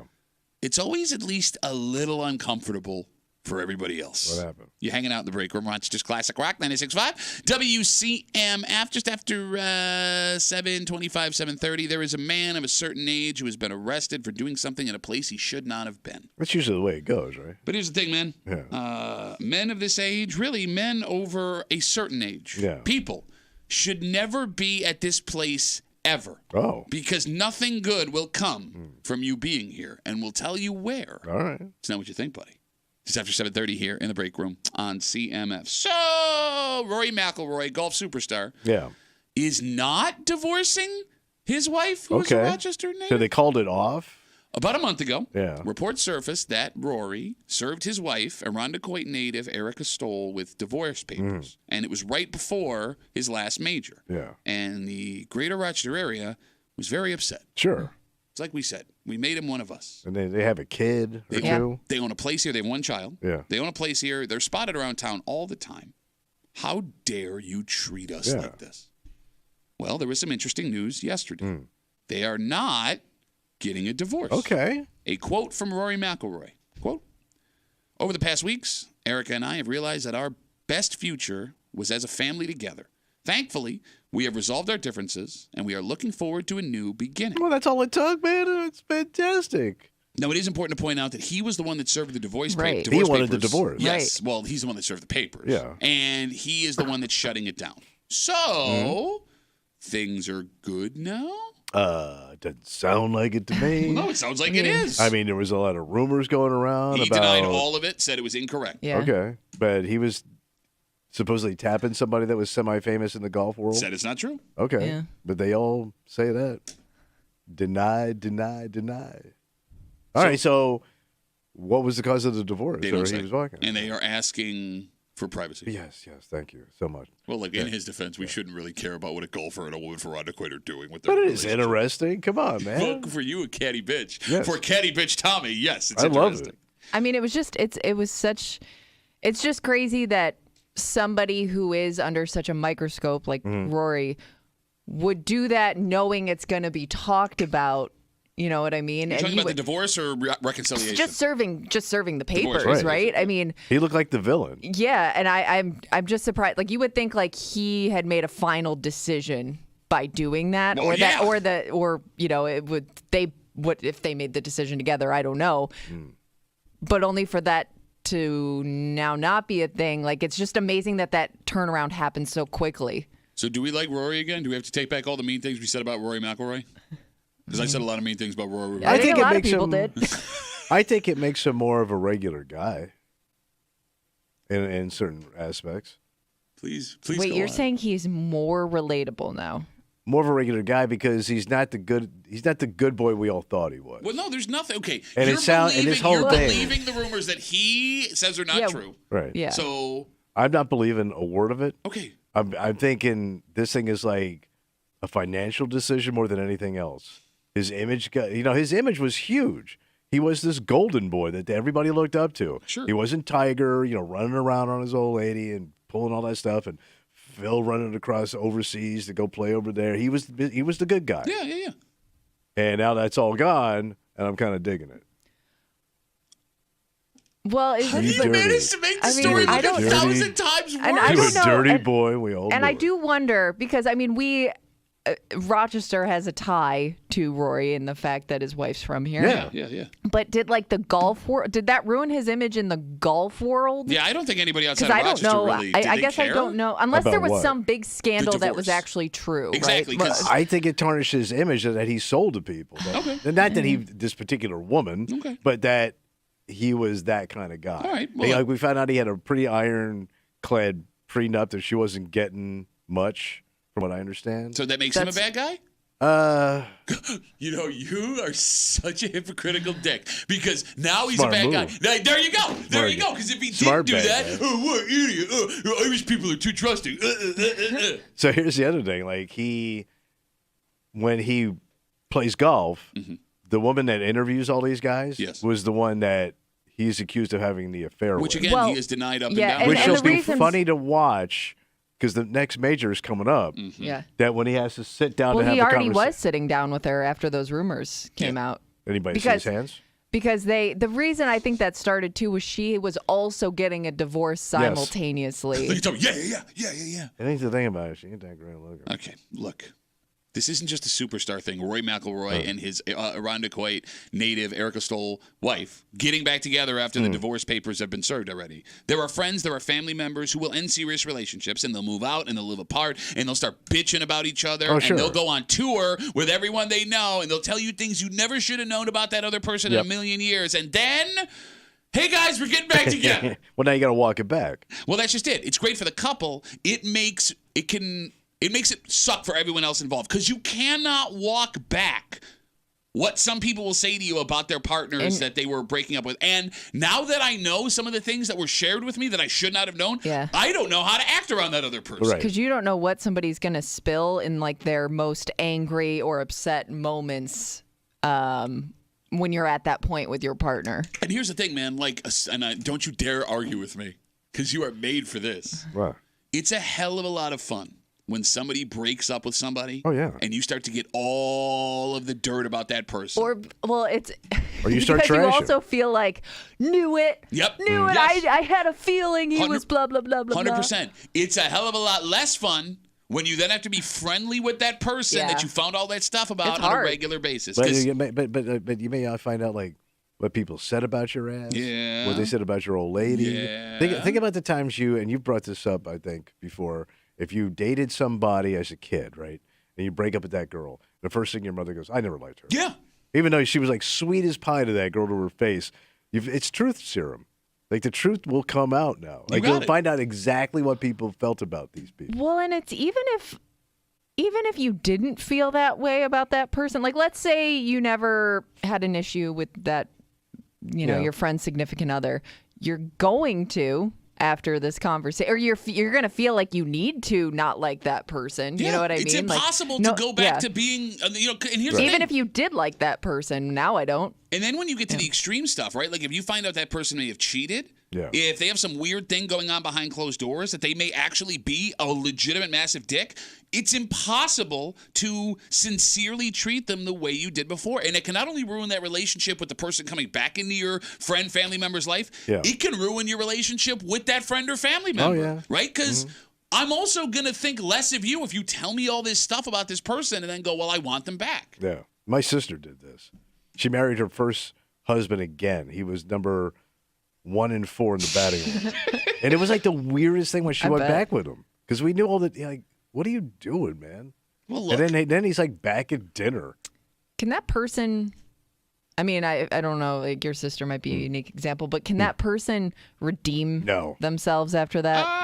Like Well, this person after could. a certain amount of time, if that person shows you that they may be a different person, like would you be able to forgive and forget? I guess you could in theory, but as soon as you see a little inkling of anything that backs up your opinion, you're all in. Well, look, I think there are certain situations where you talk about, addiction being one of them, maturity being the other, right? Where 5, 10, 15, 20 years down the line, if they loop back around, it would make sense. It could make sense. I mean, people do change. People do deserve second chances. You're going to argue people don't change? You're going to argue people don't change. You, of all people in the world, need to make the loudest argument that people do change. You piece of crap. It's a slow burn. Oh, it's like I love Tommy. Everybody else didn't change. Me. I'm a work in progress. I'm so sophisticated and advanced. I change. I know how to change. No, but as soon as I do one thing about my old ways, you'd be, yeah, I knew it. Yeah, because you don't change. Probably not. Okay. I mean, I've seen, to your point, like somebody go so hard for a friend after a breakup that they will end that friendship. not officially, but pretty much end that friendship if that person gets back with that other Oh, person. yeah. Because you almost feel betrayed as a friend. Yeah. Like, Why'd you go back with like, that son of a what bitch? the hell, man? Like, I was here for you for all this, and You're you right. told me all this stuff, and you're just going to go back, and I don't want to be a part of that again. You're right. And there's another thing that can pop up in these situations. The phone number being 252-WCMF, 252-9263. Again, Rory McIlroy announces that he and Erica Stoll, a Rondequoit native, are not going to get divorced. A couple weeks ago, he serves papers. It's over. There's rumors. He denies them. He says, and I will read you the quote again from Rory McIlroy yesterday, over the past weeks, Erica and I have realized our best future was as a family together. Thankfully, we've resolved our differences, and we're looking forward to a new beginning. Look at that. That's after all of us in Rochester said some pretty mean things about Rory McIlroy. You're just waiting for people like that to split again. Not this case. And to be clear, waiting and wanting are two different things. You don't want to see people unhappy and not together if they want to be together. But if they had problems enough where splitting was an option once, it's not out of the question that it's eventually going to happen Yeah, again. it's going to rear its head again. Exactly. Like that other person that isn't you in the relationship, or the other person that you're not, like, you can never get close to your friend or family member spouse again because you're just waiting for them to not be Yeah. there Yeah, anymore. why am I getting invested in this? And no matter how much you try and look past it, there will always be, like Kimmy said, resentment of that other person in the relationship. If they hurt your friend, if they hurt your family member, you just can't ignore Yeah, that. it leaves a bad taste in your mouth. We got Facebook messages coming in. You can always get us at WCMF or the Break Room Facebook page. When my sister separated from her husband, she told us he was cheating on her and had a drug problem that no one knew about. They got back together, and no one liked or trusted the guy anymore, but we had to pretend we did. It was a big relief when they finally got divorced a few years later. Yeah, that kind of makes sense, especially when you take drugs and that's involved.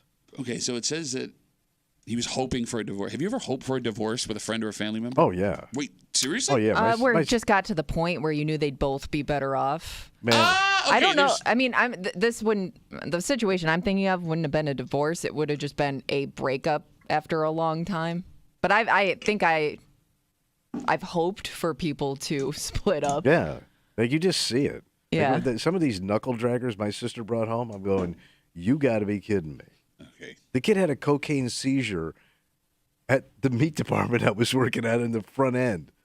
I mean, that's scary. Yeah. It's scary and not good for your sister. On the other Yeah. hand, you also tried to set your sister up with a married man named Horny Corny. a good horny corny. You tried to set your sister up for a one-night stand. Yeah, and a couple of comedic buddies. Yeah. So, let's not sit here and pretend like you had her best interest at heart. Hey, man, I was just saying, man, if you're looking for a bone, this guy's available. That's what you're saying to your sister. Well, yeah, your sister can't have a bone. Everybody else gets boned. Your sister is too precious to be boned. Ain't too precious to bone, is what you're saying.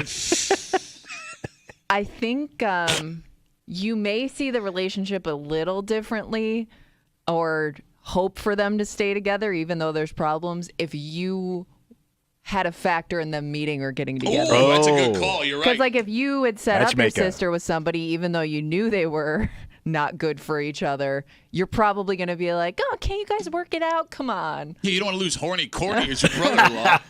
I would have loved that guy as a brother-in-law, bro. We got more Facebook messages coming in. You can always get us at WCMF for the Break Room Facebook page. Jess writes us, what you're saying is rude and inappropriate. Their private lives are none of our business. But furthermore, the things you're saying is what keeps some people from actually getting back together and making it work. They'll abandon a good relationship that hit a rough patch and be too embarrassed in front of their friends.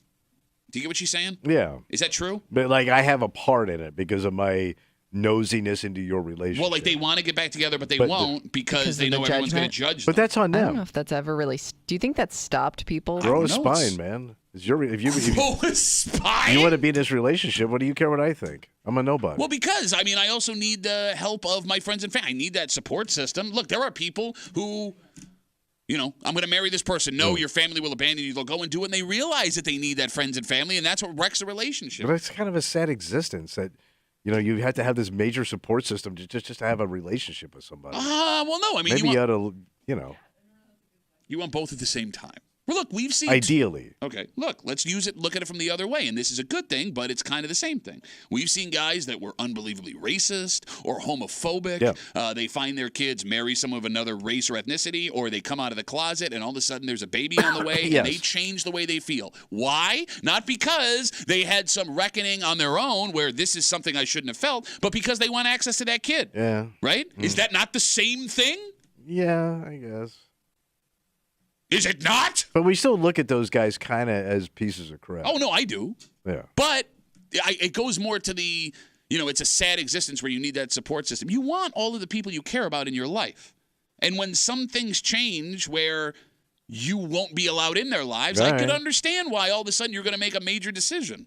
Whether it's I'm now accepting of gay people or I don't want to be with this person I love because, like Kimmy said, I'm going to judge you because I was there for you. I supported you. I backed you up. Man. 252 WCMF. Let's talk to Teddy. Hey, Teddy. What's up, buddy? Morning, Duffy. How you doing? Good, man. Hey, I just wondering, talking about you right now, Duffy. What your family and the people closer to you before you decided to marry your wife now? Oh, because my wife's Jamaican? Is that why you're asking? Yes. Oh, no. Like, nobody ever had a problem with that stuff, like when I was growing up. I mean, I grew up in a pretty diverse situation. And, bro, she's a doctor. Trust me, she could have had 10 heads and a tail. They would have rolled out the red carpet. It'd be a rental red carpet, but still. Teddy, are you asking what her family thought of him? In general, because it's like I said, it's completely two different people from different. Okay. No, Gotcha. I mean, with my wife and I, like we're, she's an American kid. She was born here, so it wasn't all that. She's, you wouldn't know she was a child of immigrants. You know what I mean, Teddy? You being an immigrant. But it was funny, and Tommy can back me up on this. When we had our wedding, my father-in-law is off the island Jamaican. Yeah, he had the outfit. And he converted to Judaism. Yeah. All right, so he's got his dreads. He's got a dashiki on. It's bright red. He's got his yarmulke on. And he's standing with my dad, who's wearing a Tommy Bahama shirt. Yes. My father-in-law is Tommy's height. My dad is around 6'4". And there's a picture of them two, like, talking to each other, laughing. But, Teddy, it looks like the worst, like, cell phone commercial ever. Like, call your friends in Africa kind of commercial. Teddy, it's great. Well, I mean, did you have that experience? Because you said you met your wife on a cruise, right, Teddy? Yep, you got it, yes. And then she's Italian. Ooh, what was that like, Teddy? What do you think it was like, bro? Little cabin standing on the And high then the other thing, seas? too, I meant family-wise. Tommy, just shut the hell up, will you? He was enjoying them meatballs. You were saying, Teddy, I'm sorry. No, a majority people who went to the wedding, because I don't have any single person from my side when I get married here. And 99% of the people, they don't agree our marriage. But here I am, 38 years after that. So Still here. Did it change? How long did it take before they started, like, you felt like you were accepted? Well, because I prove them that. I don't tell them, but I prove them that. Don't tell me. I show them, not tell them what I do, Hey, Teddy, let me ask you a question. Do you still resent him for that, even all these years later? No, I'm very happy being here, and then there's no other place that I want to be. No, I mean, but do you resent her family? Do you resent her family maybe for having those thoughts? No, everybody entitled their opinion, so I don't really care about those. Old school Italians are very accepting of other cultures. Not you are the dumbass. Teddy, thanks for the call, buddy. Have a good rest of the day. All right. I do want to read one Twitter DM we got from Mark that's coming in here. Mark writes us, all I care about is Rochester is back on the Rory train, and maybe I can meet him somewhere here this summer. It's all about him. All right. Way to go, Mark. Still seeking that autograph. Let's take a break. There is a gentleman from our area of a certain age who is in some trouble. And if the accusations are true, it's obvious why. But it goes past that. Because him being in this place is not against the law. All right. But nothing good will happen when people over this age go to these places uninvited. Okay. And even invited sometimes, problems arise. And we'll get into it next here in the break room on 96.5.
There are places you should never go because nothing good can happen when you're there. And right. it's not just the places you're thinking, Tommy. For example, there's a man from our area who is facing some charges, and it's all because of a man his age at this place is rarely ever in a good spot. All right. What was too old? You're hanging out in the break room. Rochester's Classic Rock 96.5 WCMF. Today and tomorrow, your last 2 days to vote for Rochester's sexiest dad. You got to vote. Okay, so you guys asked for something, and you may regret it immediately.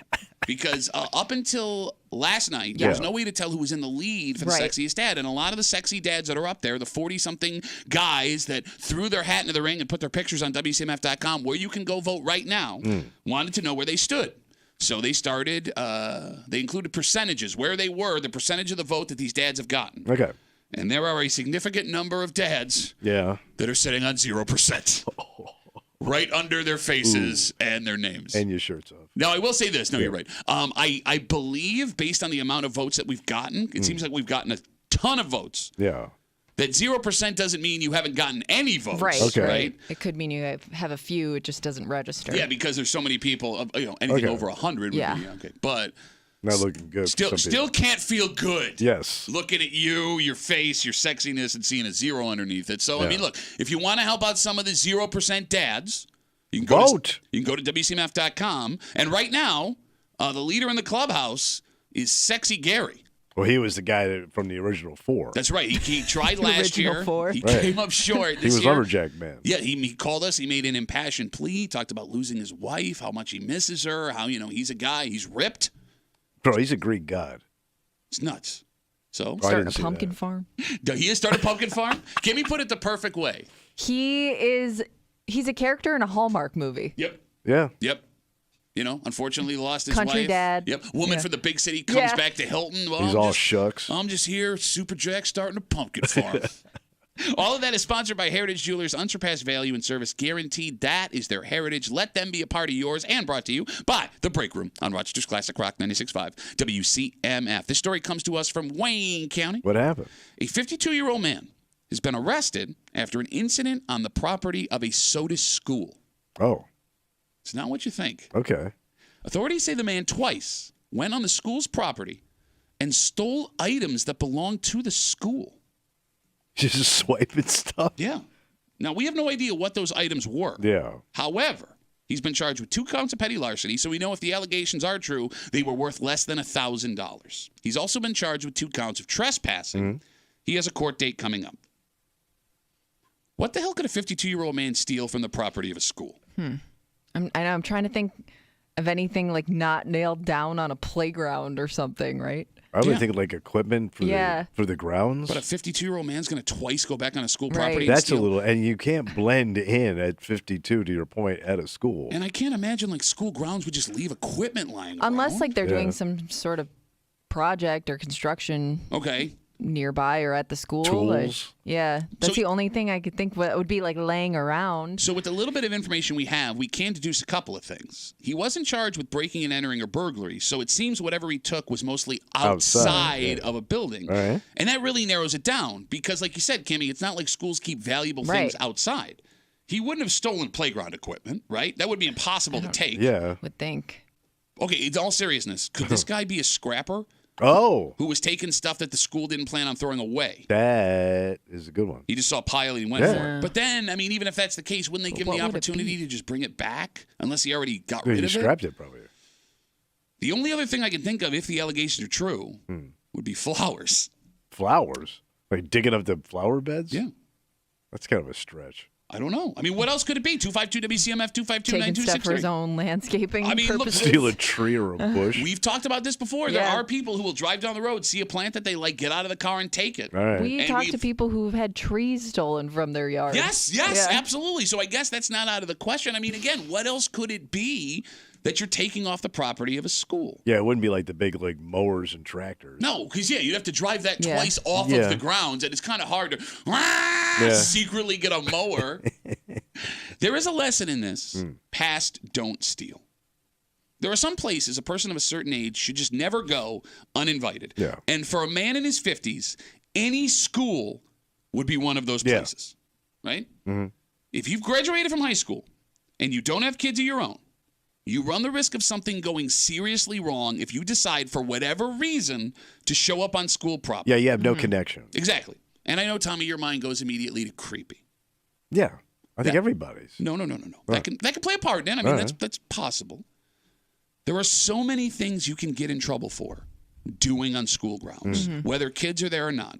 If you have a gun in your You car. don't want to be seen lingering. Okay, well, here's the thing. Well, that goes more in the creepy role. Yeah. There are people listening to the show who live near schools, and they're of a certain age, and they will take a walk, and then they'll Okay. go through that school, Sure. right? And they will argue with you, Kimmy, no, you're wrong. I have a right to walk through this school. My property taxes pay for that school. Yes. But if you have a gun in your car and you get caught with it on school property, you're in serious trouble. Yes. You can't smoke anything at any time on school grounds in the state of New York. True. Or else you're in trouble.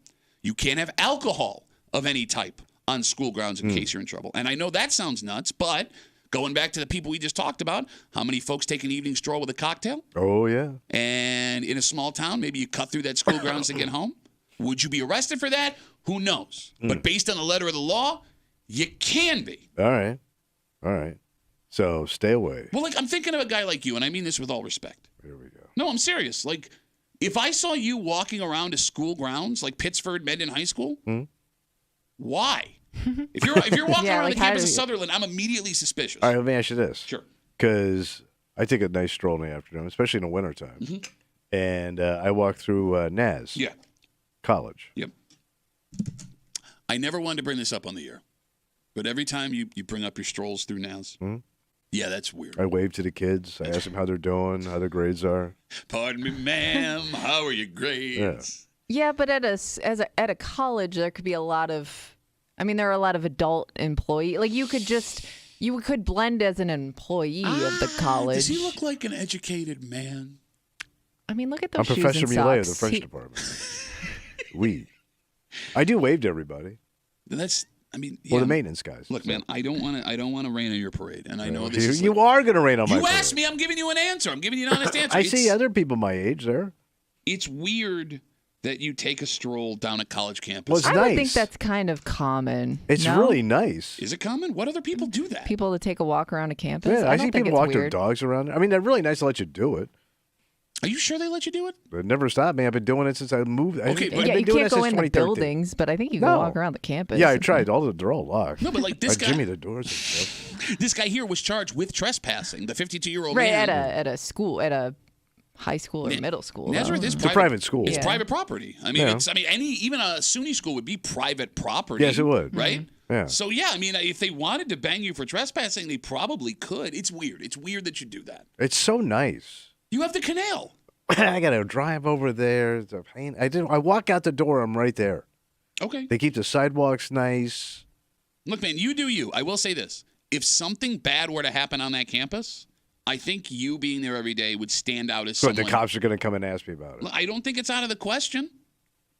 Look, man, if you were driving by a high school and you saw a guy your age walking on campus and you got home and saw in the news something bad happened at that high school. As that guy. Okay. But I'm not that guy. But they don't know you're not that guy. I'm shacketed. Oh, Shackett's the most suspicious. What are you What are you trying to talking hide? about? What are you hiding under that shacket, bro? Pardon me, sir. A good time. I mean, Kimmy, you wouldn't be weird if you saw a guy like Tommy walking through a college campus? I just think like there are so many people on a college campus at all times that I don't think it would stand out to me as something strange, you know? I would just think like he must work here. Yeah. Probably. With a dog. He must work here with a dog. I don't know, he's walking. I don't know. I don't think it The would be dog that makes it weird. even creepier. No, I man. think the dog dials it back. No, 'cause And don't dog forget, is like bait there are parents on campus sometimes. I mean, it's not. Creepy parents. with dogs. Yeah. But I always thought if I have a dog, that's good. No, because like again, a guy your age, I would think a guy with a dog. He's just looking. You're trying to draw people in with the dog. Well, you're just suspicious of every man my age. Well, no, I mean, so like, am I. no. If you were walking the, So am I. if you were walking the dog on the canal, Yeah. that wouldn't be suspicious at all. If you were Well, walking the dog through a obviously. park, that wouldn't be suspicious. It's the school grounds that makes it strange, right? Because let's say you went over to because you live around the corner from Sutherland, right? Yeah, not that far. Yeah. Okay, yeah. All right. So let's say you decide to walk through the village, right, in your shacket. Yeah. And you make it to Sutherland. You're walking across the campus of Pittsford Sutherland, and there's the girls' lacrosse team. They just finished up practice, and they run over. Oh my God! Look at your cute little dog. And now there's 6 teenage girls petting your dog as you're on a campus walking it as a 60-something-year-old man. Yeah. That's not. Well, he's invisible at that point. They're just focused on the dog. I'm talking about someone looking at it from a distance. So somebody would say that's a bad man. I'm not going to assume you're a bad man. But I'm not going to assume you're a good man. No, but I'm saying in this case you could find a better man. So you're saying I'm not a good man. I'm actually a bad man. Suspicious. That's a bad man. No, you can be good and suspicious. All right. So what if I was walking the canal and a group of girls come walking by that are working out or jogging or something from the college to the high school, and they stop and they start petting my dog, and I'm just standing there? Well, but the canal is public for everybody. The canal, everyone belongs What's your to the opinion canal. of me standing there? I mean, I think you're enjoying it, but I don't look at you You're as suspicious. enjoying it? Well, no, Make me sound like some horny creep.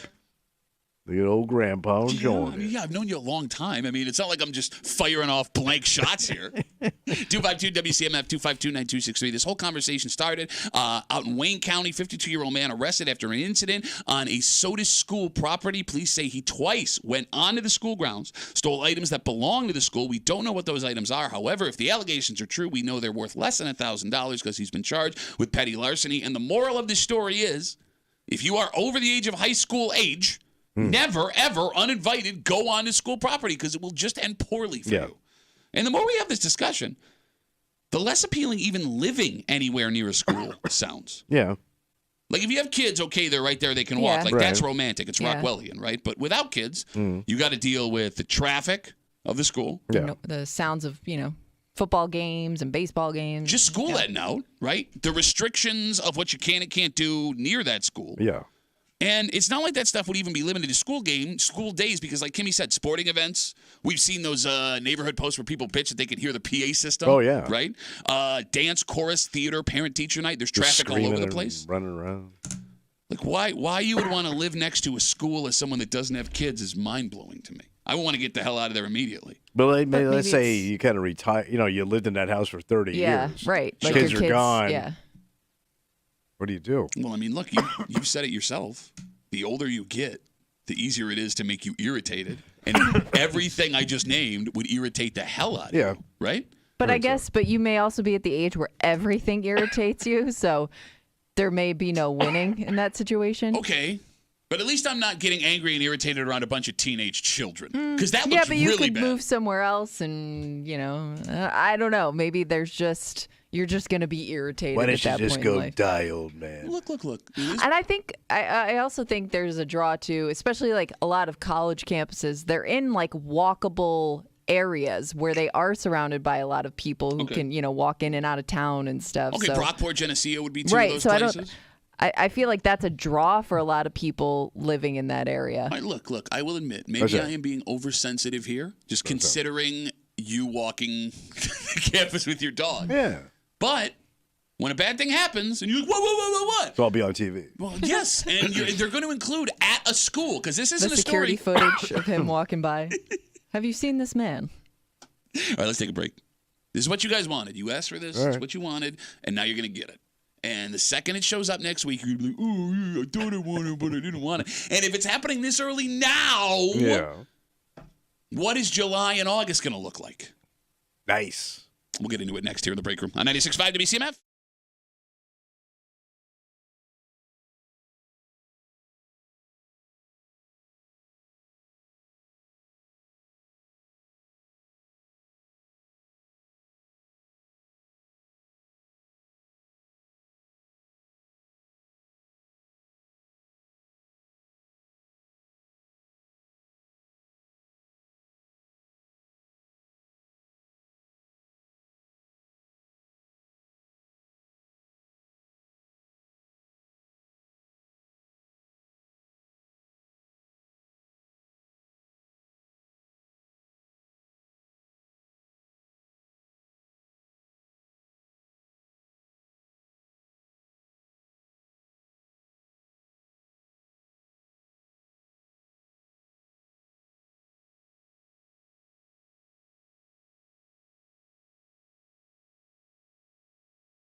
This is what y'all wanted. What's that? Blah, blah, blah. Rochester cool. Want the heat. It's never too hot for me. I'm telling you that. That's what I'm waiting for. Sunshine. Good time. Okay, well, guess what? What? We're going to get exactly what you wanted starting next week. And Yeah. if it's happening this early, and it has been happening, what the hell is July and August going to look like? Nice.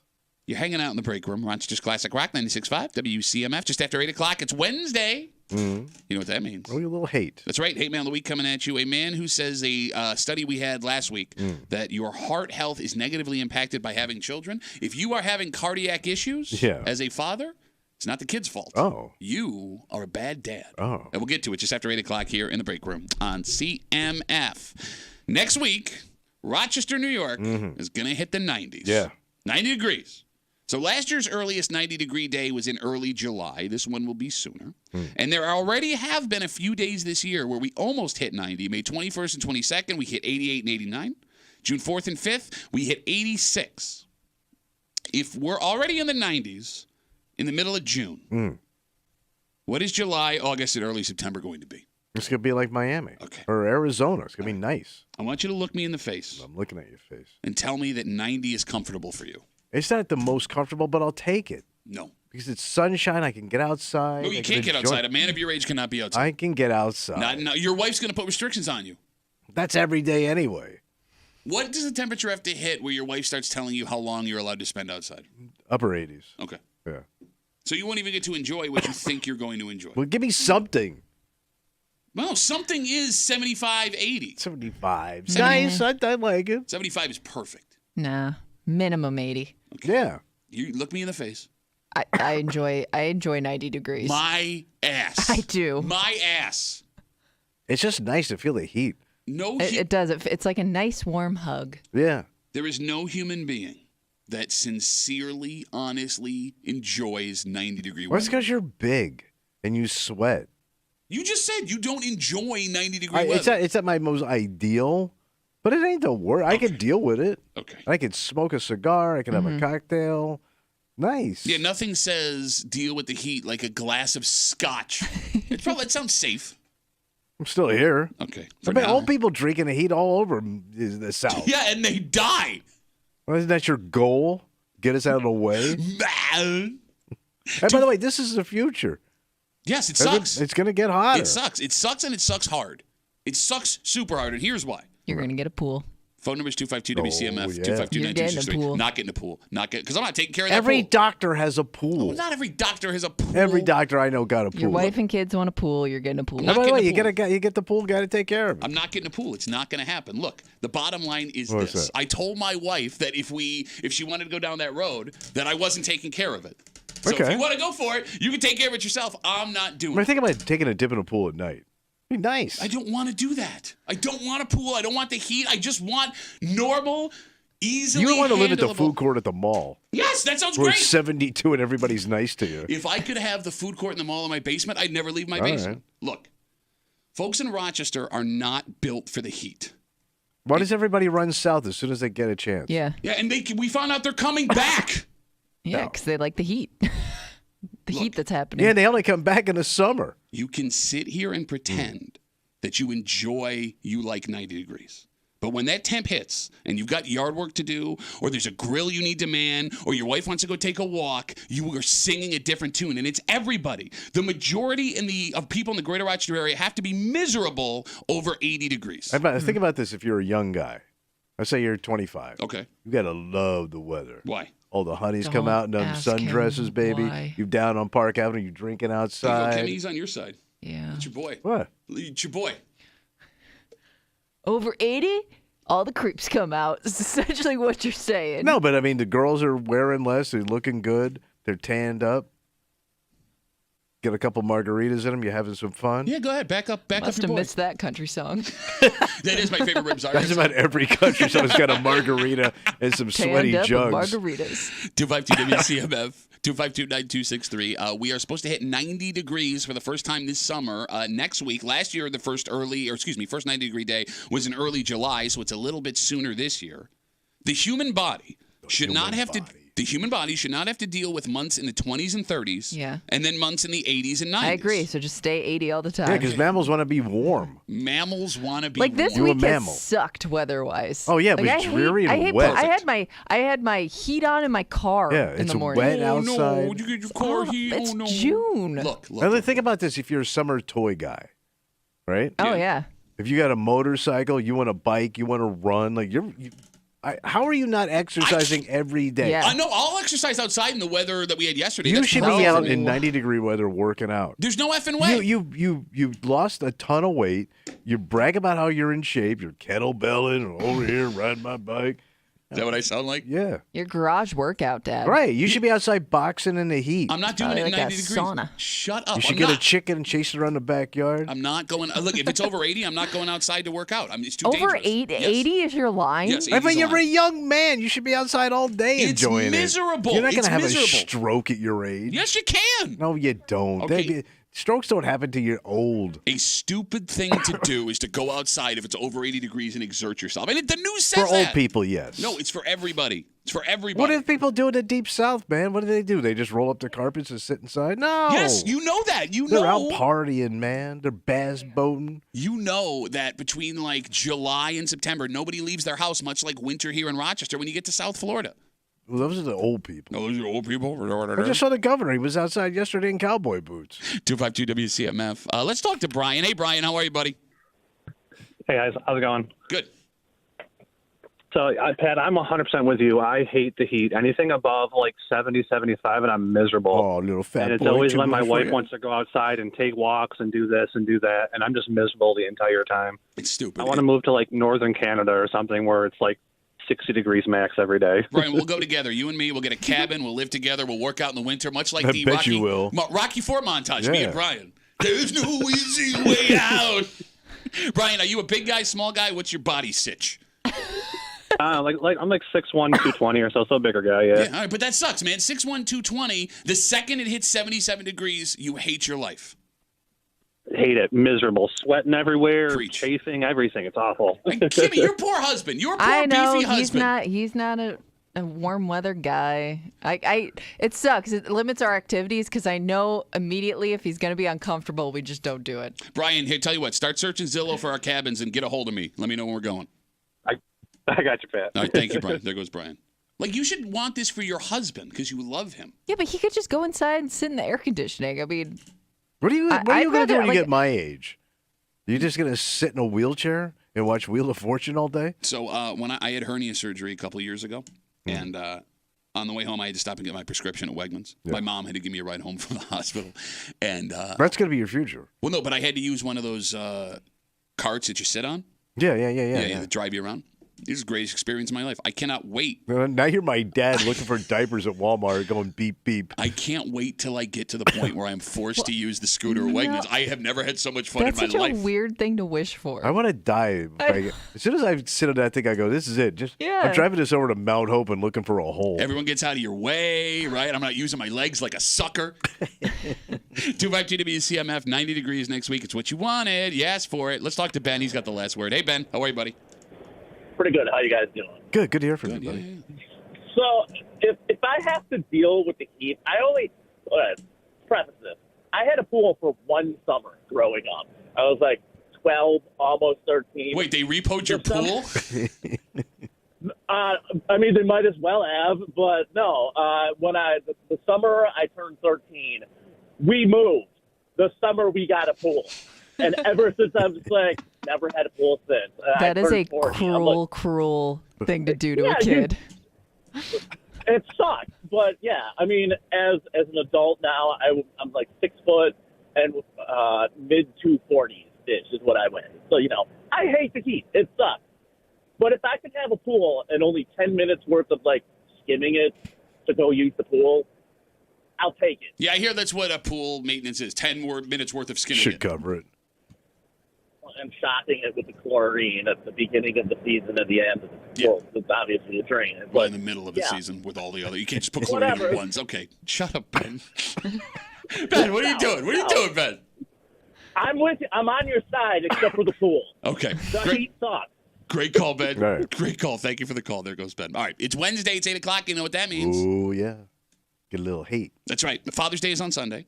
And 2 weeks ago in the ramp up to Father's Day, we found a study. It's not good. Not good for dads. Oh. If you are a man who has children, they're going to kill you, legitimately. They're driving you to an early grave. They are. And we'll detail what we found out involving your heart health being a dad. But there's one man who heard this break and disagreed with the scientists and doctors. All right. Says if you have heart problems, it's not because of your kids. It's because you're a bad father. Oh. And we'll get into it next here in the break room on 96.5 WCMF.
Buckle up, buddy. What happened? We're just a few days away from Father's Day. Oh, yeah. And with that will come a few types of people you'll see on social media. Sure.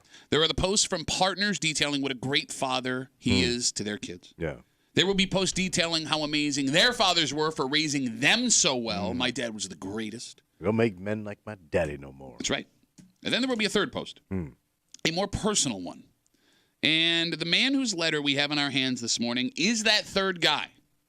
Because if one thing's for sure, someone else talking about what a great dad they are doesn't do it justice. Oh. You got to get it from the horse's mouth. All right. It's Wednesday, it's 8 o'clock. It's time for Hate Mail of the Week. You're hanging out in the break room. Rochester's Classic Rock 96.5. WCMF. By the way, we have tickets to see comedian Bert Kreischer's Fully Loaded Comedy Festival. It's coming to Darien Lake June 23rd, courtesy of Live Nation. Don't call now. All right. Those tickets are on sale right now at livenation.com, but we will give you those All right. in just a little while. Okay. Wink. Don't do that. Wink. He's not wearing a shirt. Wink. Sit tight. We'll get you those Bert Kreischer tickets here in just a few minutes in the break room on CMF. About 2 weeks ago, we brought you a story that said dads were being run into an early grave by their children. Study by Northwestern said that dads in general, all dads, were at a higher risk of heart attack and poor cardio health than anyone else on the planet. And it gets worse if you became a dad at a young age.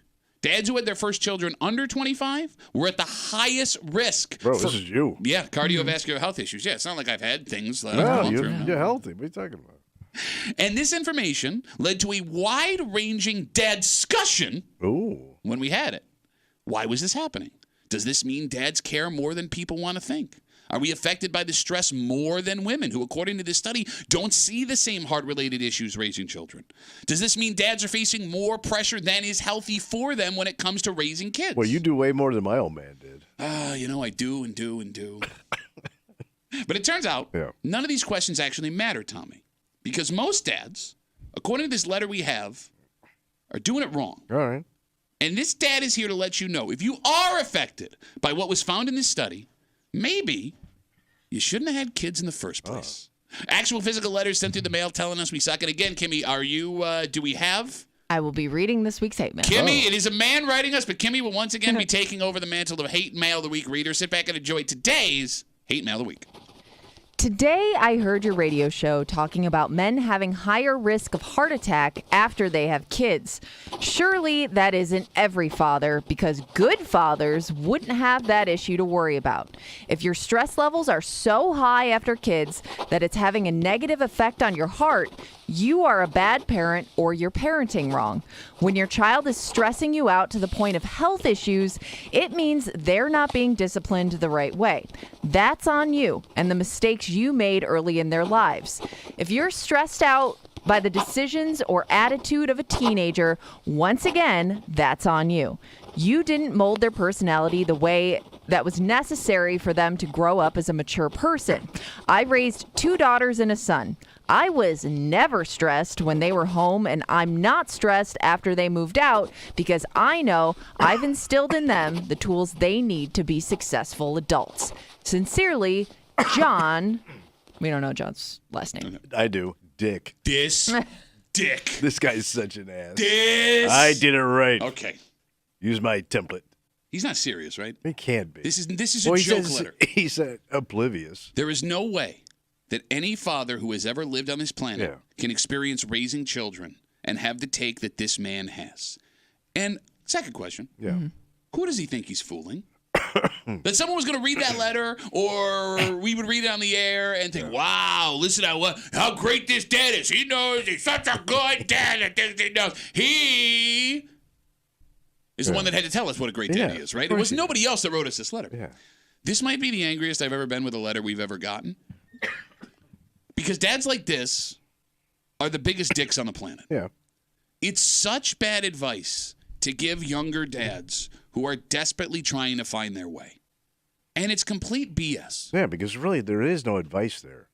No, it's just you didn't do it the right way. He's just bragging. Yeah. And he's lying. You're lying. Yeah. You are lying. Here is your father fact of the day. All right. You ready for this? Give it to me. The less stressed you are as a father, the worse dad you are. No, you just don't care. Yes. About your child. Exactly. Being a father is supposed to be stressful. You and your partner are tasked with taking this tiny blank slate and creating a fully functioning, emotionally adjusted, kind, but go-getting healthy adult. Mm-hmm. By the way, there's no instruction manual that comes with it either. No. And everyone that's ever lived wants to give you different advice on how to raise it, and go. How is that not the most stressful situation ever? But I'm surprised because they always say, like, the key to a long life is having a partner and having children and all that stuff. But now we're finding out maybe not. Now, here's the thing. In this study from Northwestern, it said that fathers were at a higher risk of cardiovascular health issues, but every other health issue lower. If you can survive everything, if you can survive your heart with your kids, you're going to go long. Well, maybe it prevents you from doing other things that are harmful to your health. Oh, I disagree with that. I mean, there's lots of drinking dads. There's lots of smoking dads. You mean Yeah, but think of Tapping single dad. Eating you dads. for the rest of your life. Okay. Yeah. You know what I mean? Yeah. all Like, right. you know, Yeah, I guess. when one increases, the other decreases and vice versa. But the heart's like the number one killer of men. This is true. But this might be why, because we're all having The kids. kids. Yeah. Goddamn kids.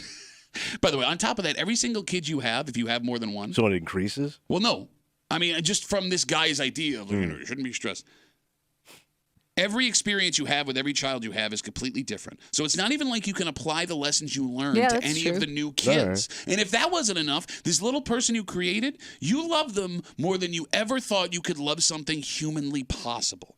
It's the first time in your life when you look at that thing that you realize you would give up anything and everything to make sure they are safe and taken care of. How is that not stressful? Yeah. Just the idea that you'd be willing to sacrifice everything for this tiny human that will end up growing into a teenager and resent you? Shut up, John! It is amazing we sign up for it. You don't really know this stuff until you get into it. Yeah, but you see it. I mean, it isn't like this is the first generation that made children. I don't think it's possible to fully wrap your head around what I just said until you're in it. All right, you're knee deep into kids. Yeah, because, I mean, look, most parents don't share the stresses of being a parent with people that aren't parents. Yeah, and even if you're around people with kids, like you don't know, you're only seeing them like in public or them around their kids around other people. You know, like you don't know what kind of stress they're facing when they're just home alone with their family. And even if you see a parent stressed out in public with a kid, before you have kids, you think, well, what a terrible parent. Yeah. You know, when I become a parent, if I ever become a parent, I will answer all of my kids' questions, and I will always treat them with respect, and I will love them, and I will always say super kind things, and I'll give them whatever they want. And then you have kids and say, shut up. So shut it looks like up. it ages you quicker.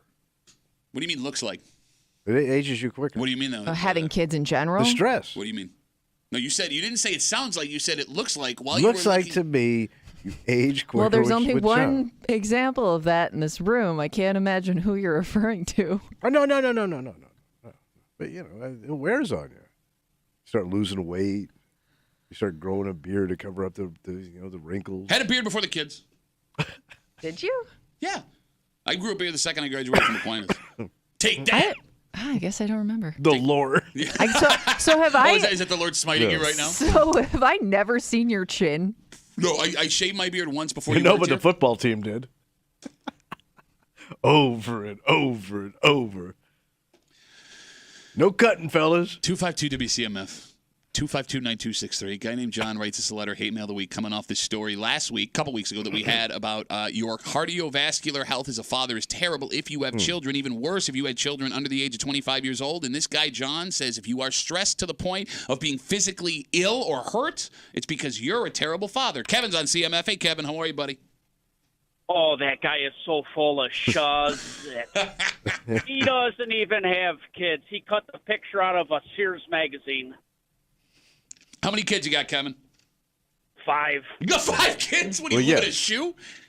He just made a Sears Yeah, you relate Yeah, good to their point. catalog. All right, Kevin, let me ask you, of the 5 kids, give me the number. Which one was the one that stressed you out the most? Which one of them? Yeah, give me Yeah. 1, 2, 3, or 4. Oh, geez. Well, 2 of them are mine, 3 are stepkids, but I claim the 3 is my own. Okay. The heart, I'd rather have a heart attack than the 2 daughters. I'm going to end up in prison because of their boyfriends. How old are the kids now? One's 38, 33. Oh my God, they're old. Yeah, that don't matter. Once But you're worried about the dead. boyfriends I at know. that age? See, I thought you were gonna say like 16. Yeah, like you're worried 19. about grown-ass people. Oh, the one daughter with their boyfriend. The other one's married.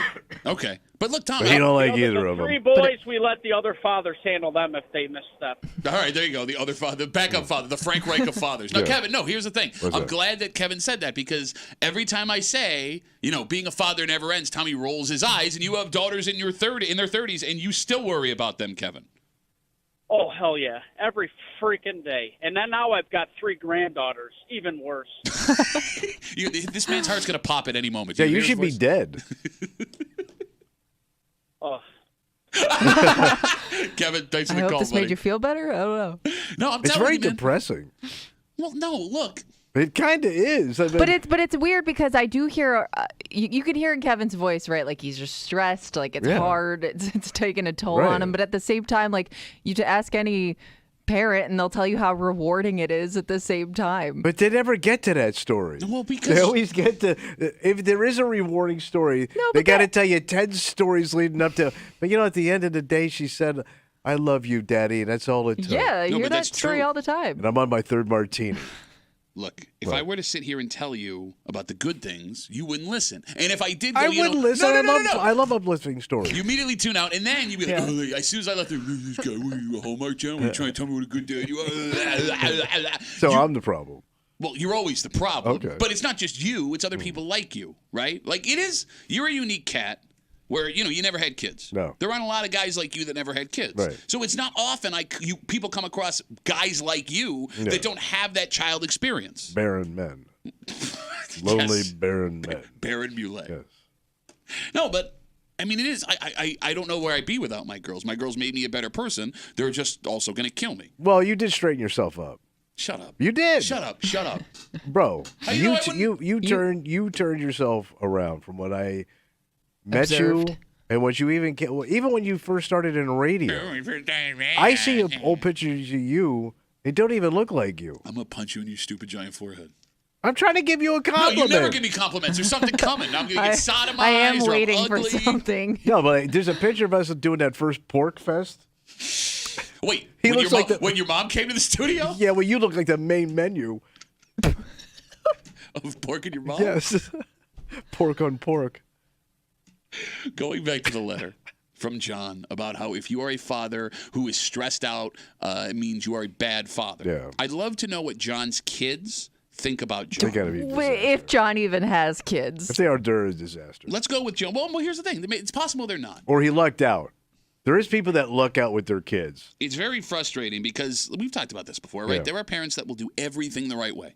Give their kids the world, Yeah. raise them right? And Right. try and instill, and it just doesn't work out, Right. Those kids just for Just whatever takes reason. one bad influence. Exactly. Oh, and there are those stories you see all the time, right? Where kid comes from a bad spot, parents are all over the place, and they end up like graduating from Harvard, Yeah. right? It doesn't make any sense. There's no logic behind it.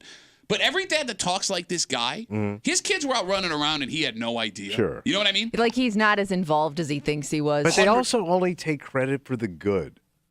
Like they'll always got if there's a good kid and a bad kid, well they go, with the good one, we made sure he did the homework and all that, and if there's a bad kid, we did all we could. You're right. He didn't listen. You're right. Like they won't accept that responsibility for the bad kid. You're 100% right.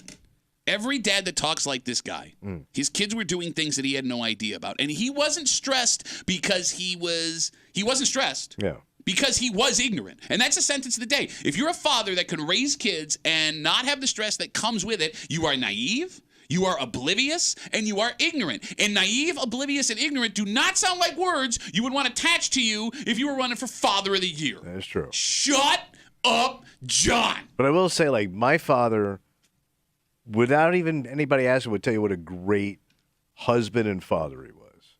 And every time I run into your dad, legit, he will always defend himself to me. The first thing he says to me, he will defend whatever we said about him on the radio.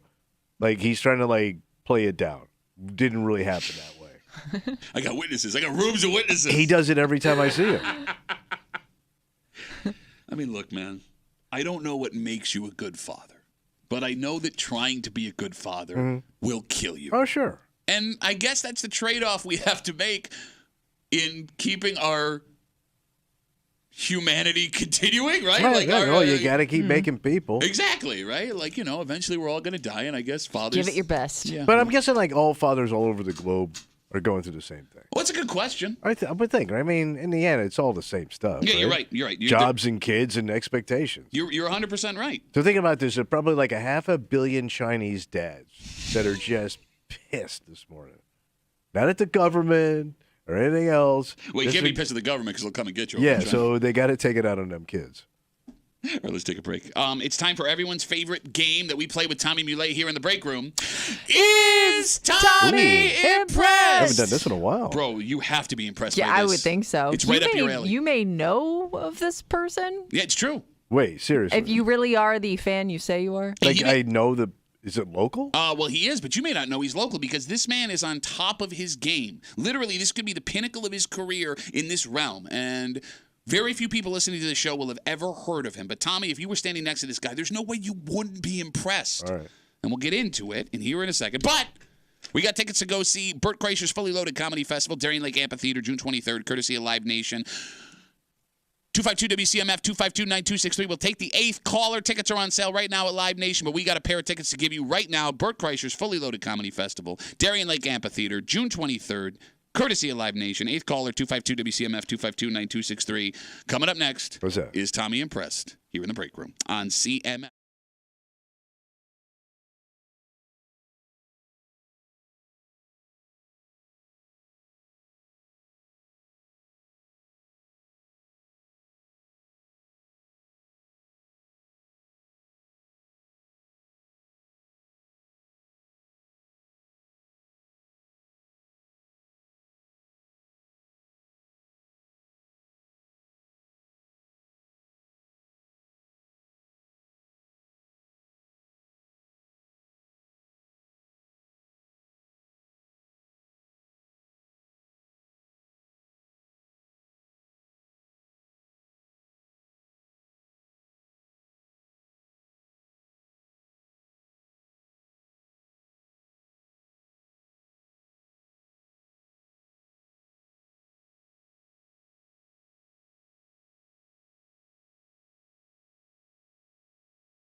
excuse me.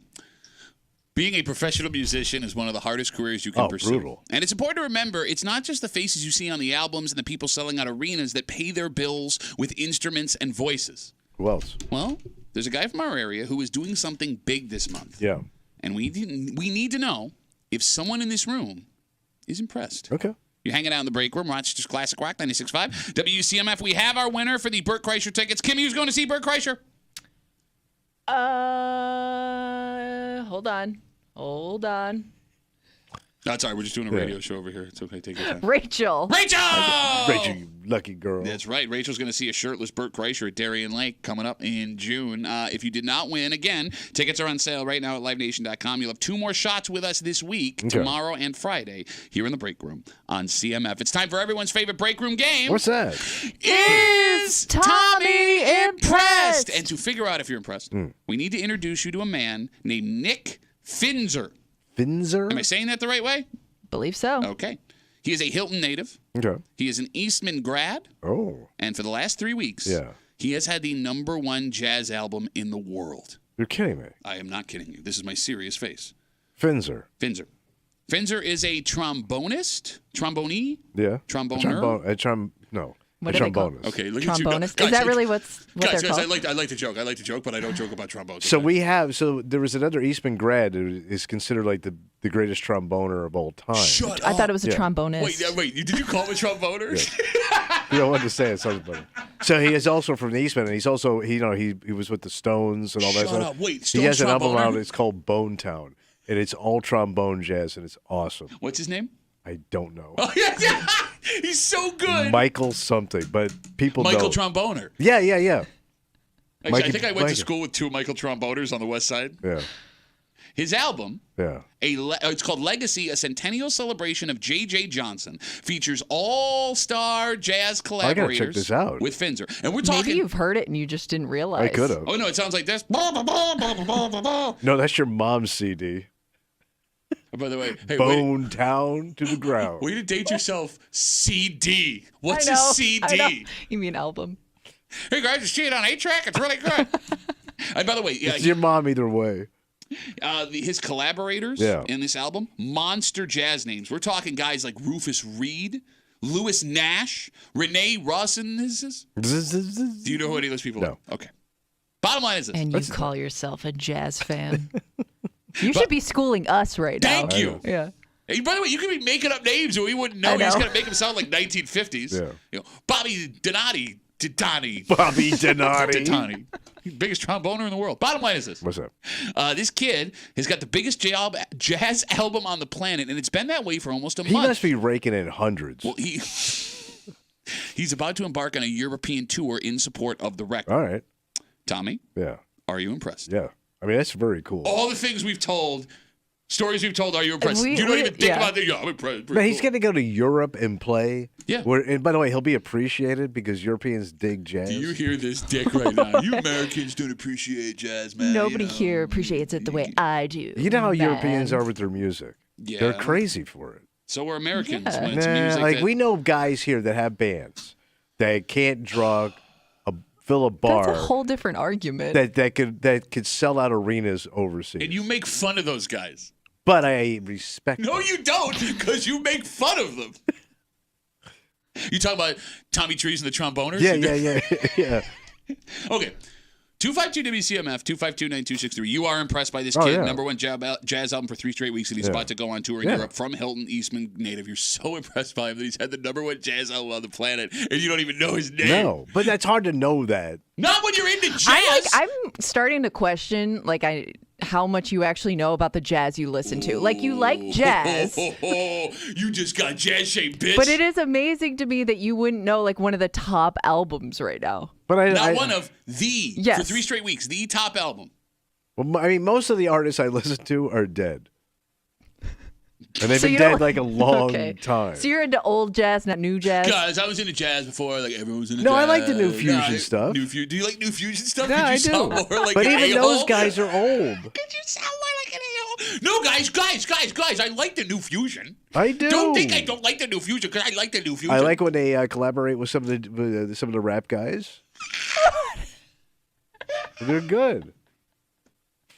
You know who put out a jazz fusion album? Who's that? The Beastie Boys. Get out of here. Yeah, bro. They're was the gonna two say. that are alive are your age. Yeah, I know. Hey, kid, you heard the new Beastie Boys album? It's called 2/3. And a tromboner. 252 WCMF, 252-9263. We're talking about this kid from Hilton. His name is Nick Finzer. I say kid. I think he's like in his 30s. Yeah. Right. He is a trombonist. Is that what they're called? Trombonist. Now you're trying to play it off like you don't know. I like jazz fusion. I don't know, man. I'm too cool to know real term.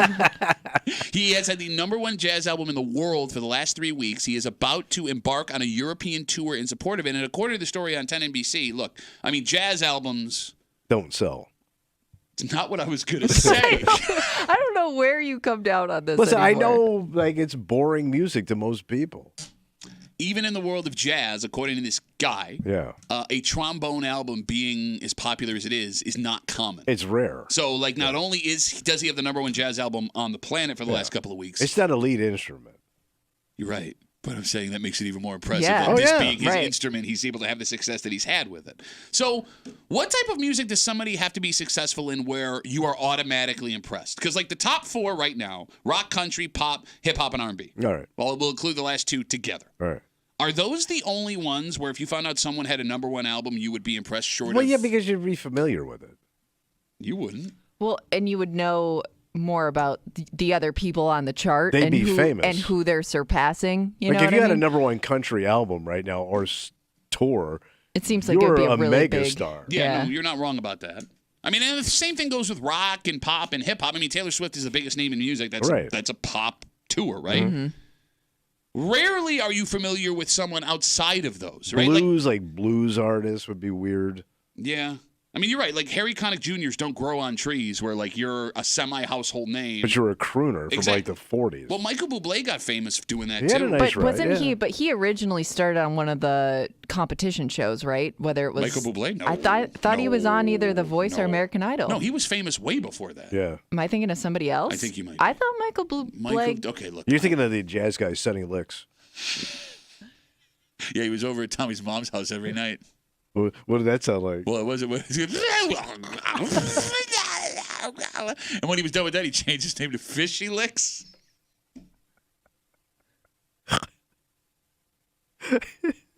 No, I mean, to your point now that we're talking about Harry Connick Jr. and like guys like Michael Bublé or like Wayne Brady would be another Yeah, example. but those guys, they're like throwback crooner guys like my dad's generation. Every once in a while, that will like show It up. pops. Right, and like there's also those strange times where like weird music will get popular Swing again. came back with Yeah. like Big Bad Voodoo Daddy. Sherry Poppin' Daddies. Yeah, You always got to have and- daddy on the end of it. Yes. And Brian Setzer. That Mambo #5. What was that guy's name? Oh, yeah. I can't think of it. Lou Bega. Thank Yes, you. yeah. I Is win he still alive? What? Bro, I couldn't remember the mofo's name. You're going to ask me if he's alive? No, it is weird. Like every couple of Yeah, years. he's still out there. He wasn't that old. I can't 50. remember. He's younger than the Beastie Boys. All right. You know, you love jazz, Tommy. Yes, I do. Right? So you being impressed by this guy, Yeah. Nick Finzer. I'm going to check it out today. Well, oh wait, tune back in tomorrow and get Tommy's breakdown of a trombone album. I am. So if you ended up at a barbecue or in a bar next to this guy, Yeah. you would have questions for him. Yeah, absolutely. First one being, you like to play a trombone? You like it a trombone? I don't know. I don't know if I'd have I don't know if I'd have a question. So then you're not It is. impressed. It is weird. I don't know like what I would you're ask such a big fan. Like I would think, like if you met somebody who was really big in a genre of music you liked, I would think like you'd want to know something. Like, has he met somebody in that jazz I community? guess, or but like, it would be insulting because I would say, like, well, who's the biggest artist you work with? Because you're a horn section. So you would probably work for some bigger name, which I think he would find insulting that I asked that question first. Okay. Like, have you met somebody more famous than you and worked with them? Okay, so then don't ask that question So, first. I If mean, that's the only but question you that's have, that's the only question I really care about. you don't want to ask him about a tour in Europe. You don't want to ask him what led to the album. yeah. More about the Europeans. Yeah, that would be interesting. But So you're not Where impressed. have Like you just, played? Yeah. Kimmy, he said I'm already he's- sick of this guy. He said he's impressed just because he likes jazz and he wants people to think he's like cool and unique. I Yeah, I'm will. impressed. Jazz trivia. I would be, I guess, worried to your point to ask a question about something that maybe I should already know if I'm a fan of you. All right. You know the what I mean? obvious. Well, but you would admit up front you're not a fan of that guy, right? You've admitted here you've never heard of the guy. No, But if you I meet would, yeah. them, you wouldn't want them to know that, I guess. Right. All right, let me ask you a question. Hey, I'm not really familiar. No, but like if I was in a barbecue and I'm introduced to a guy. Okay, this is, like if Nick, that's how you're introduced. He's a trombonist. Yeah. By the way, his album has been number 3 on the jazz charts in the world for the last 3 weeks. Like there's your introduction. There's your in. Right. Would you pay to see this man perform live? If he was at Jazz Fest, I would go see him. Would you I wouldn't go to Jazz Fest to see him, but if I was at Jazz Fest, I would want to seek him out. Okay, but would you pay to go in? Yeah. How much? $10. Oh, $10 is nothing. $25. I would go as high as $35. $35 is where you're cutting. Because he'd off. also have to convince his wife, too. Yeah, that's a $70 night so far. Yeah. But Okay. you got to help a local kid out. All right. Would you buy his album? Well, I am. I'm going to listen to it. I might buy it on Apple. What? Nothing. I know you think that's weird. It is weird. You're the only person I know that still buys music. That's not physical. Like you don't buy records, you buy the digital downloads of music. Yes. You're the last man alive that does that. They always thank me. Personally, they come to the door. 252 WCMF. By the way, you might want to get in on the ground floor with this guy. Why? Well, look, there are Maybe he's more famous than we think. in the jazz world. Yeah. But like Tommy brought up, like sometimes there are crossover things that can happen, and you never know who's going to blow up. For example, both Justin Bieber and Taylor Swift were at one point in this very building years ago. That's right. Before they blew up. They were just trying to make it, and they were hustling. Now, they're at the top of the music world. Yeah. It's not out of the question that this guy ends up doing bigger and better things No. in the jazz world. Collabs. This is about it. Well, How do you know? Because There the have great, been jazz crossovers. Yeah, but I mean, like that era is dead. I mean, He's such a dick. I know. He's such a dick. no, I'm just saying, like, That you era's know, dead, man. Look, man, I was there. I lived it. I appreciate it. Nobody else does. I would argue the Colgate Jazz Hour back on it's NBC. I mean, it's a nice ride for the kid, but I think this is as good as it gets. For I him. would. I don't know because I would think you're exposed to so many more people if you're in music right now. Yeah. Because you could expand that community far beyond jazz. To her point, everything is a crossover right now. Yeah. Beyonce is the #1 country album in Right. America. Taylor Swift, who was a country artist, is there. There are I songs. feel like people aren't just sticking to one bubble of music. Yeah, but he's a horn player. Okay. So he would be. So was Bruce Hornsby. He might play other instruments. Oh. No, he wasn't, but his name sounds like he No, was. doesn't it? mandolin. It wasn't mandolin horn. No, it would be horn, Horn rain, rain. you idiot. Man, I'm playing that mandolin horn. It's hard to strum a trombone. No, but like he's a Not horn. for you, it's not. He would just be a member of a horn section of like let's say like Sting has a horn section. Well, of all the people you could have No, but he has a famous guy in that horn section. Bruno Mars. All right. What? No, of all the people you could have picked, there's like 5 famouser guys that are using horn sections right now. But there's a guy, Chris Bodie, who's a famous Oh, you didn't say Chris Bodie. I'm sorry. trumpet player who was also in Sting's band. He's headlined the Jazz Fest. Sting. Yeah. Sting. See, that's what you got. So your references to try and sound cool and modern this morning. Yeah. The Beastie Boys Yeah. and Sting. Yeah, and Chris Bodie. 252 WCMF. Let's talk to Pete. Hey, Petey, how are you, buddy? Hey, good. So, Tommy, you do realize that you don't have to pay per song on Apple. You can just get a monthly subscription and I don't download want all that. you want. I've already in. It's cheaper. You spend more money just downloading every song. Hey, why don't you save this pitch for your wife? No, he's absolutely right. Why don't you take your mouth home? You complain about money all the time. You could afford a $50 ticket instead of a $35 ticket if you just got a monthly subscription. Good point. You get more Nick Finzer. All right. It's like paying for porn now. That's what you're doing. You can get more Kenny G. That's right. All the Kenny G you want. Pete? Hey, Pete, would you want to talk to this guy if you met him in a bar? #1 jazz album in the world, 3 straight weeks. Actually, it'd be pretty cool. I don't listen to jazz, but it'd still be pretty cool to see someone that's touring the world. Would you go pay to see him play? Don't know about that one. Okay, he's out. Yeah, I'm out. All right, hold on. Tommy bought the tickets, right? He can't go because it turns out he spent too much money on all of his Apple Music. Yeah. He's going to give you the tickets. Would you take free tickets at Jazz Fest to see Nick Finzer? Yeah. All right, Pete's going. He's in. Pete, thanks for the call, buddy. Have a good rest of the day. You don't do solo trombone shows, do you? Yeah, I guess you could. Well, no, I'm asking. What do you mean, just a dude with a trombone? Yeah. Well, isn't that Trombone Shorty? No, but he's got a brought- band He's got a behind full him. band. No, I know, but like he is the center of the band. No, but you have a band. Like, I mean, But if you- he's talking about just a guy up Oh, there. you're just talking about straight trombone. I've never nothing seen a else. single guy with no backup playing like a wind instrument. Okay. Because like, you'll see a guitarist get up there and do Yeah, it themselves. piano, yeah. Saxophonist. I mean, all of these things can Yeah. go, right? You don't really see a drummer go solo. No, like just the drums. Yeah. All right. Well, I mean, look, if he's having this much success, I mean, when he gets back from Europe, I'm sure this will eventually be a booking at Jazz Fest. I mean, it's possible he's already played. Yeah, he could have. Yeah. Right? Let's take a break. Yeah. You know, you talk about money. Go ahead. We now have a new world record for the most expensive toy ever auctioned. Like a kid's toy? Yeah, a kid's toy, but it is not for kids. Let me How try does this that again. work? Let me try this again. It was for kids. All right. You can't buy it now. I was like antique. Yes, in fact, there are so few of these left in the world. That's why it sold for the unbelievable amount it did. And we'll tell you all about it next here in the break room on 96.5 WCMF.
It's not breaking news that nostalgia is big business. Oh, yeah. Right? You look around what's making money right now, you know this.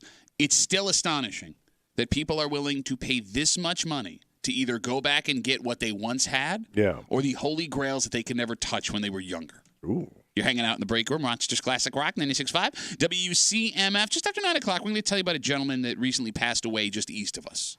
Okay. And it seems like he lived a long, and he definitely lived a fulfilling life. This guy did, like, everything. How cool. It's very cool. What is interesting, though, is what he left, a quote he left in his obituary. Oh, all right. He wrote this out specifically to be put in. And it is a secret that he took to his grave. Like a riddle? No, it's not a riddle. It's pretty straightforward. Okay. It's just something he didn't want to reveal until that moment. Wait, so he never shared this before in his life? Not with a single other person. Well, actually, one other person we know of. We'll get to it just after 9 o'clock here in the break room on CMF. Today, we have a new price, new record for the most expensive toy ever sold at auction. This is ever. Yes. Earlier this week, a Star Wars Boba Fett action figure from 1979 went up to auction. So it's one of the original prototypes that wasn't sold to the public. Oh, all right. They made about 100 of these back in 1979, and the reason why it's so special is it came with like a little thing on its back, like a rocket, where you could press a button and it would shoot the rocket out of its back. Oh, cool. Pretty cool, right? Well, the company that was making them decided that was too dangerous for kids. There you go. Put an eye out with that thing. So they went back and they redesigned the whole thing, but some of these survived, and they have become one of the holy grails of Star Wars toys, which you already know, very rare and expensive. Sure. All right. I'm going to ask you, Tommy. Boba Fett prototype with the little missile in its backpack. What did that action figure sell for at this auction? How big is it? I guess It's like that big. Does it still work? Yeah, it's like 4 inches. Yeah, it's a figurine. It's the action figures. I don't know if it still works. Okay.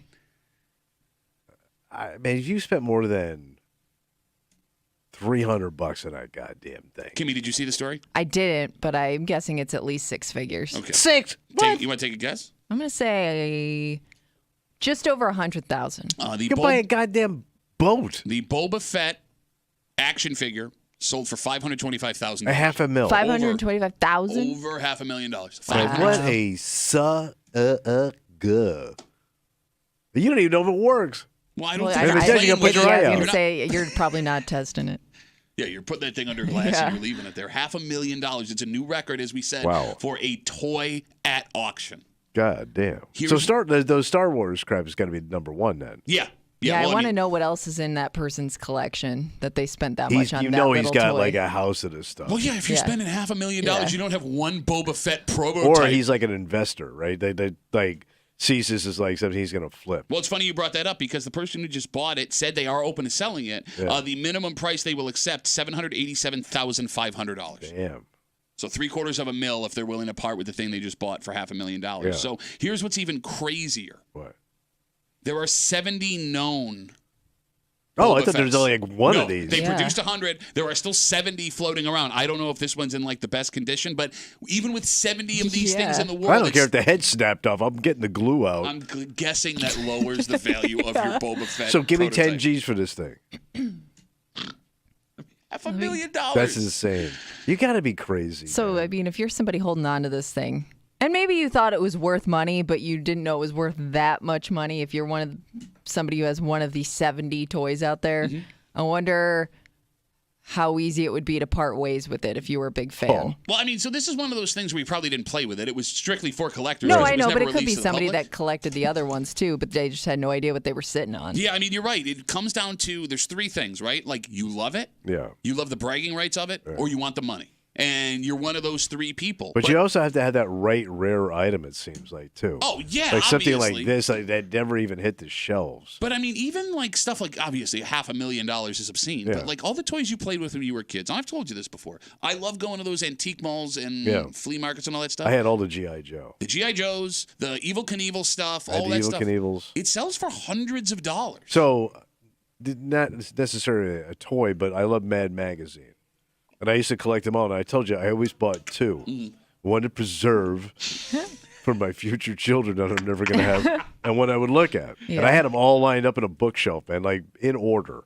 I can't imagine what those would go for today. They weren't touched. That's a great question. That's so unlike you, too, that you saved that. Because you're not somebody that would do that with anything else. Here's the problem. As I aged, I got into other magazines that I couldn't keep clean. I didn't ask. How long did you save the Mad magazines for? A few years as a kid. I bet you 3 years. No kidding. Yeah. Yeah. So that what is did you? weird. So you well, just look how ended up. rich kid. Mommy, I want two. I want two Mad magazines. Okay. Oh, he used to piss my father off all the time because I also did like to read.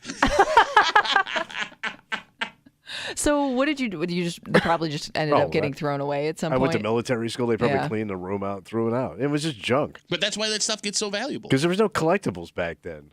Yeah, I know what you mean. There were, you just didn't know. Well, I mean, but No, you know, we were still collecting. He's right. Like, I mean, even those baseball cards that ended up selling for a fortune from the 40s, nobody cared about that. So my old man, as a kid in the 30s, he was big into baseball. He had Babe Ruth baseball card, all those cards. But, they just got chucked. Yeah. But again, that's why they're valuable. If Yeah. everybody saved them, everybody's got them. It's like that Ken Griffey rookie card that was going to, I told you in the 90s, sell all your stocks and buy Ken Griffey rookie cards. Well, everybody saved them. So now they're worth $50 instead of the $10,000 they were supposed to be worth. 252 WCMF again. There is a new record for toys sold at auction, a Star Wars Boba Fett I don't even know what that is. I don't even remember that character. Isn't it the don't even try. It's not going to happen. All right. You can't do bounty it. hunter one? Third movie. Oh, this is the third. I thought it was like the original movie. Well, no, it's the third original. Oh. The guy with the helmet and he What falls about the in. guy with the gun? I think it probably got more popular again too because Disney made like a recent The Mandalorian. series. No, I think they did like a Boba Fett one too. A Boba Fett? Was Boba that Fett? his Boba southern Fett? cousin? Yeah. Boba Fett here? Whatever. I think he's Whatever touring with it is. Larry the Cable Guy. Here's the thing. How am I schooling you? I don't even like Star Wars. I don't know. You It's weird jumped that you right were- on that. It's weird that But you she's were, a girl. No, I mean but you were born in this generation. So I remember the original Star Wars. And everybody went to see that movie, but that's the only one I ever went to. You never saw the other two original ones? No. Huh. Interesting. What did you do in your life? What do you mean? You never did it. Like every time we talk about like Did music you or like movies- latch on to anything that was popular at the time? Well, I mean, booze. No, but like Partying. pop culture. Oh, It's yeah. like, she's right. Like There wasn't anything that you like got into or drag racing, boating, found jazz. interesting. Really? Yeah, offshore racing. You guys want to Sailing. go watch the highlight this weekend? I was a weird kid. Yeah, you're a weird man. And one day you're going to leave a legacy of weird. Oh. Right? But look, I mean, everybody that passes away leaves a legacy. So but he put it in the obit. Well, here's what's... So basically anybody saw it. Oh, no. Once this hit, especially with a guy with his background, it Oh, was going to right. become a news story. Because this man was hiding a secret his entire life, a secret that he was afraid to reveal, that he decided after he was gone he wanted everyone to know. And this is an interesting story because it comes down to what you're afraid to tell people. He was afraid his friends would look at him differently, his family would look at him differently, and that's why. And I guess any secret you take to the grave, you'd be worried about people looking at you differently. But this one is a lot different than what some other people have found out about grandma, grandpa, mom, dad, brothers, sisters after their unfortunate demise. And we'll get into that secret they took to the grave next here in the break room on 96.5 WCMF.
We like to think we now live in a world where you can be accepted for whatever you are. Sure. But the fact is, people still hide things from even the closest friends and family. Oh.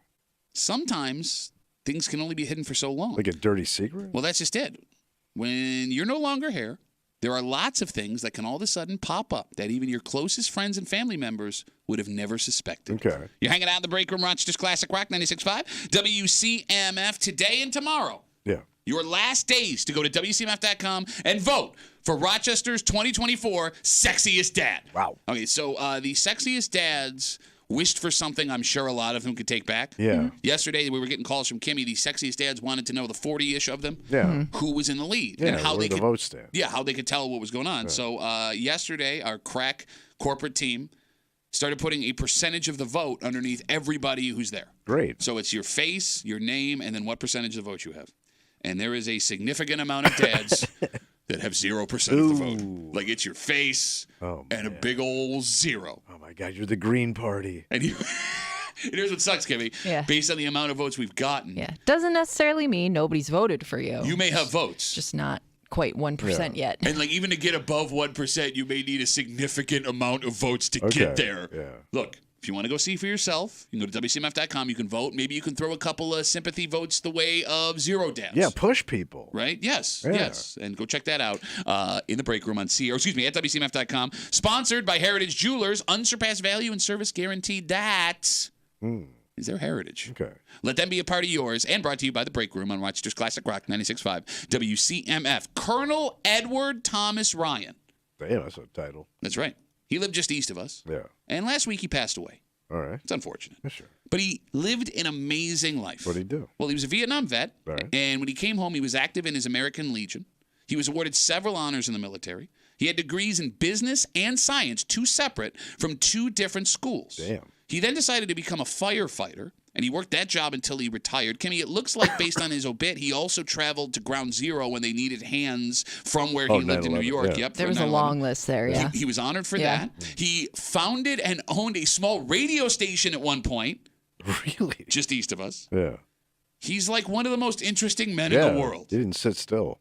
But despite all those surprises, he had one more up his sleeve when it was all over. And nobody knew this? Yes. Well, at least one person did. All right. I would like to read you a quote from Colonel Ryan that he asked to be left in his obituary. All right. You ready? Quote, I must tell you one more thing. I was gay all my life. Through grade school, through high school, through college, through life. I was in a loving and caring relationship with Paul Kevengaro. Did anybody ask Paul about this? Yeah, good for you, man, but He passed away. Paul did. It Yeah. says in the obituary all that right. they had, But, all right. Yeah. he says he was the love of my life. We had 25 great years So together. he lived in the closet his entire life. Yes. Seems that way. And he goes on to give the reason why. All right. This colonel here, he says, I'm sorry for not having the courage to come out as gay. I was afraid I would be ostracized by my family, friends, and coworkers. Yeah. Seeing how people like me were treated, I just could not do it. Now that my secret is known, I'll forever rest in peace. All right. So you have a military man, A macho firefighter. guy. I mean, yeah. Check off every macho box. And even that guy who showed all that bravery throughout Yeah. his entire life didn't have the bravery, and he admits it himself, Yeah. to come out as gay because he was afraid of what was going to happen. Man, oh man. It's very interesting. What's even crazier too is, he had this in place while he was alive, that this was going to come out when he Yeah. died. So it was like, I guess, a secret that he knew would eventually be revealed. Like, don't he know was how it living would, with, though. he was, what do you mean? Like, nobody would ever know. Oh, no, she means No, but I he mean- wanted it to be. Oh, revealed. yeah. Yeah, Okay. because he had put this in his obituary at some yeah. point. I don't know at what point in life he did, but because it's weird that like he was okay with it eventually coming out as long as he wasn't here. It sounds like he didn't want to deal with the people that Yeah. he cared about looking at him in a different way. And it's a mixed ending, right? Because, like, Yeah. look, on one hand, he gets to freely be himself to everyone that knew him without what he perceived the consequence would be. Right. But on the other hand, I mean, the guy did have to hide this massively important part of his life from Yeah. everybody Yeah. that he knew. So right? did he have? Was he ever married? Like, Doesn't say. We don't straight know. Kids? Yeah, we don't know like who he left behind. It doesn't sound like he was married. There was no survived by wife So or he might children. have just been bachelor the whole time. You got it. You got it. Which is funny now, like looking back on it, right? Based on, this guy's story is not a rare story. No. Right. Right? Like, you remember those like guys that lived in the neighborhood or those uncles? They would call him, oh, he's a consummate bachelor. He's going out doing his thing. Yeah, you know right, what I mean? right, Like, right. Maybe. Yeah. Maybe. Yeah, he was just living a secret life. Exactly. Especially people over a certain age. And, there are folks in this man's life, no doubt, who read that obituary and were floored. A massive secret that he took with him to the grave. Well, almost to the grave. Right. Because lifelong secrets of family and friends, they do eventually tend to have a way of getting out when that person is put in the ground. Yeah. And in this case with Colonel Ryan, he himself wanted the world to know. But that's not always the case. Oh. 252-WCMF, 252-9263. Whether it was cleaning the house, whether it was someone unexpected that showed up at the calling hours, whether it was a letter left behind, the after-death lifetime secret. Because, Tommy, you hear stories all the time of people that found letters between grandma and some guy that she was in love with. Cleaning out the house. Right? Yeah. They couldn't be together for whatever reason. They kept the correspondence going for years and years, which is a super romantic idea until you remember that your grandpa was there the whole time. Well, I'm also thinking, too, like adoptions and who you thought your parents were. Absolutely. That, all of a sudden you find out that's actually your aunt and, things were done in secret because of how things were. Sure. We found on the old show we had this he was like a fan of the show, but it became like a regular. And we loved this guy. And he was like a really straight dude. And we didn't know at the time that he was a massive alcoholic. Like, you never saw him drink. Oh.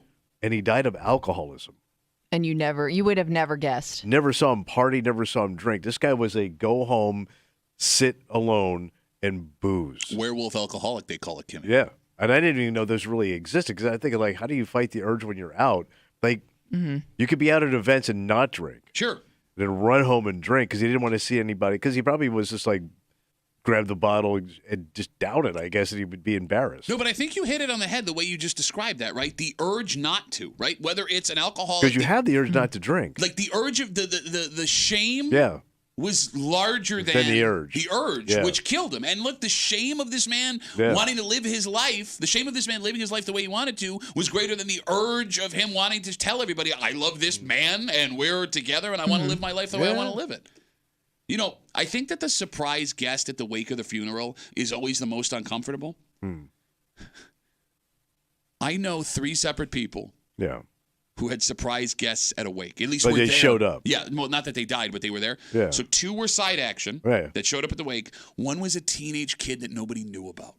Damn, and he showed up. Bro, he had been, the guy that died had been spending time. He had a whole other family. He had been secretly going for years and spending time with this teenage kid. It's like having a side family. So he wasn't with the mother, but he would go and like the kid only lived like 2 towns away. But how did you find the time to break away like that? Nobody noticed. Nobody knew. Nobody had any suspicion. Like, that's slick. He's the type of guy. Same thing you're describing with this alcoholic guy, right? Like you would have never suspected in a million years he would have been this guy. And then here comes this 14-year-old kid and his mother walking through the door of this wake. And I wasn't there when it happened, but I heard the story. And it did not go well in that moment. Yeah. Right. And, you feel bad for the kid, too. It's not the kid's fault. Sure. Right. But I think a lot of guys that passed that had mistresses, that they paid, they helped out, they show up. Is it rude to go to the funeral of your side action? I'm being serious when I ask that question. I guess I get wanting to seek closure. But you also know what's going to happen if you walk in that door. Because nobody knows you exist. Yeah, exactly. Like if you're I don't think you should go. So you're saying that's selfish to go say well, let's goodbye. say, I mean, if it gets called out at the funeral, man, that's bad. Okay, but I mean, Kimmy's right. You don't have a right to seek closure for someone you care about and who cared about you. Or feel like you have to be there. Well, you don't have to be. In fact, they would probably prefer you don't have to be there. Well, no, I mean, like, I meant, like, feel, like, I meant more so. If a dead body could talk, they would sit up at that point and go, I meant more so, like, you feel like you have to say goodbye. Because it also is like if I'm the wife or the husband, like, you're rubbing it in my face being here. Yeah. But then again, I mean, Kimmy's right. There is human emotion. Like, I also need closure just as much as but this ain't your event.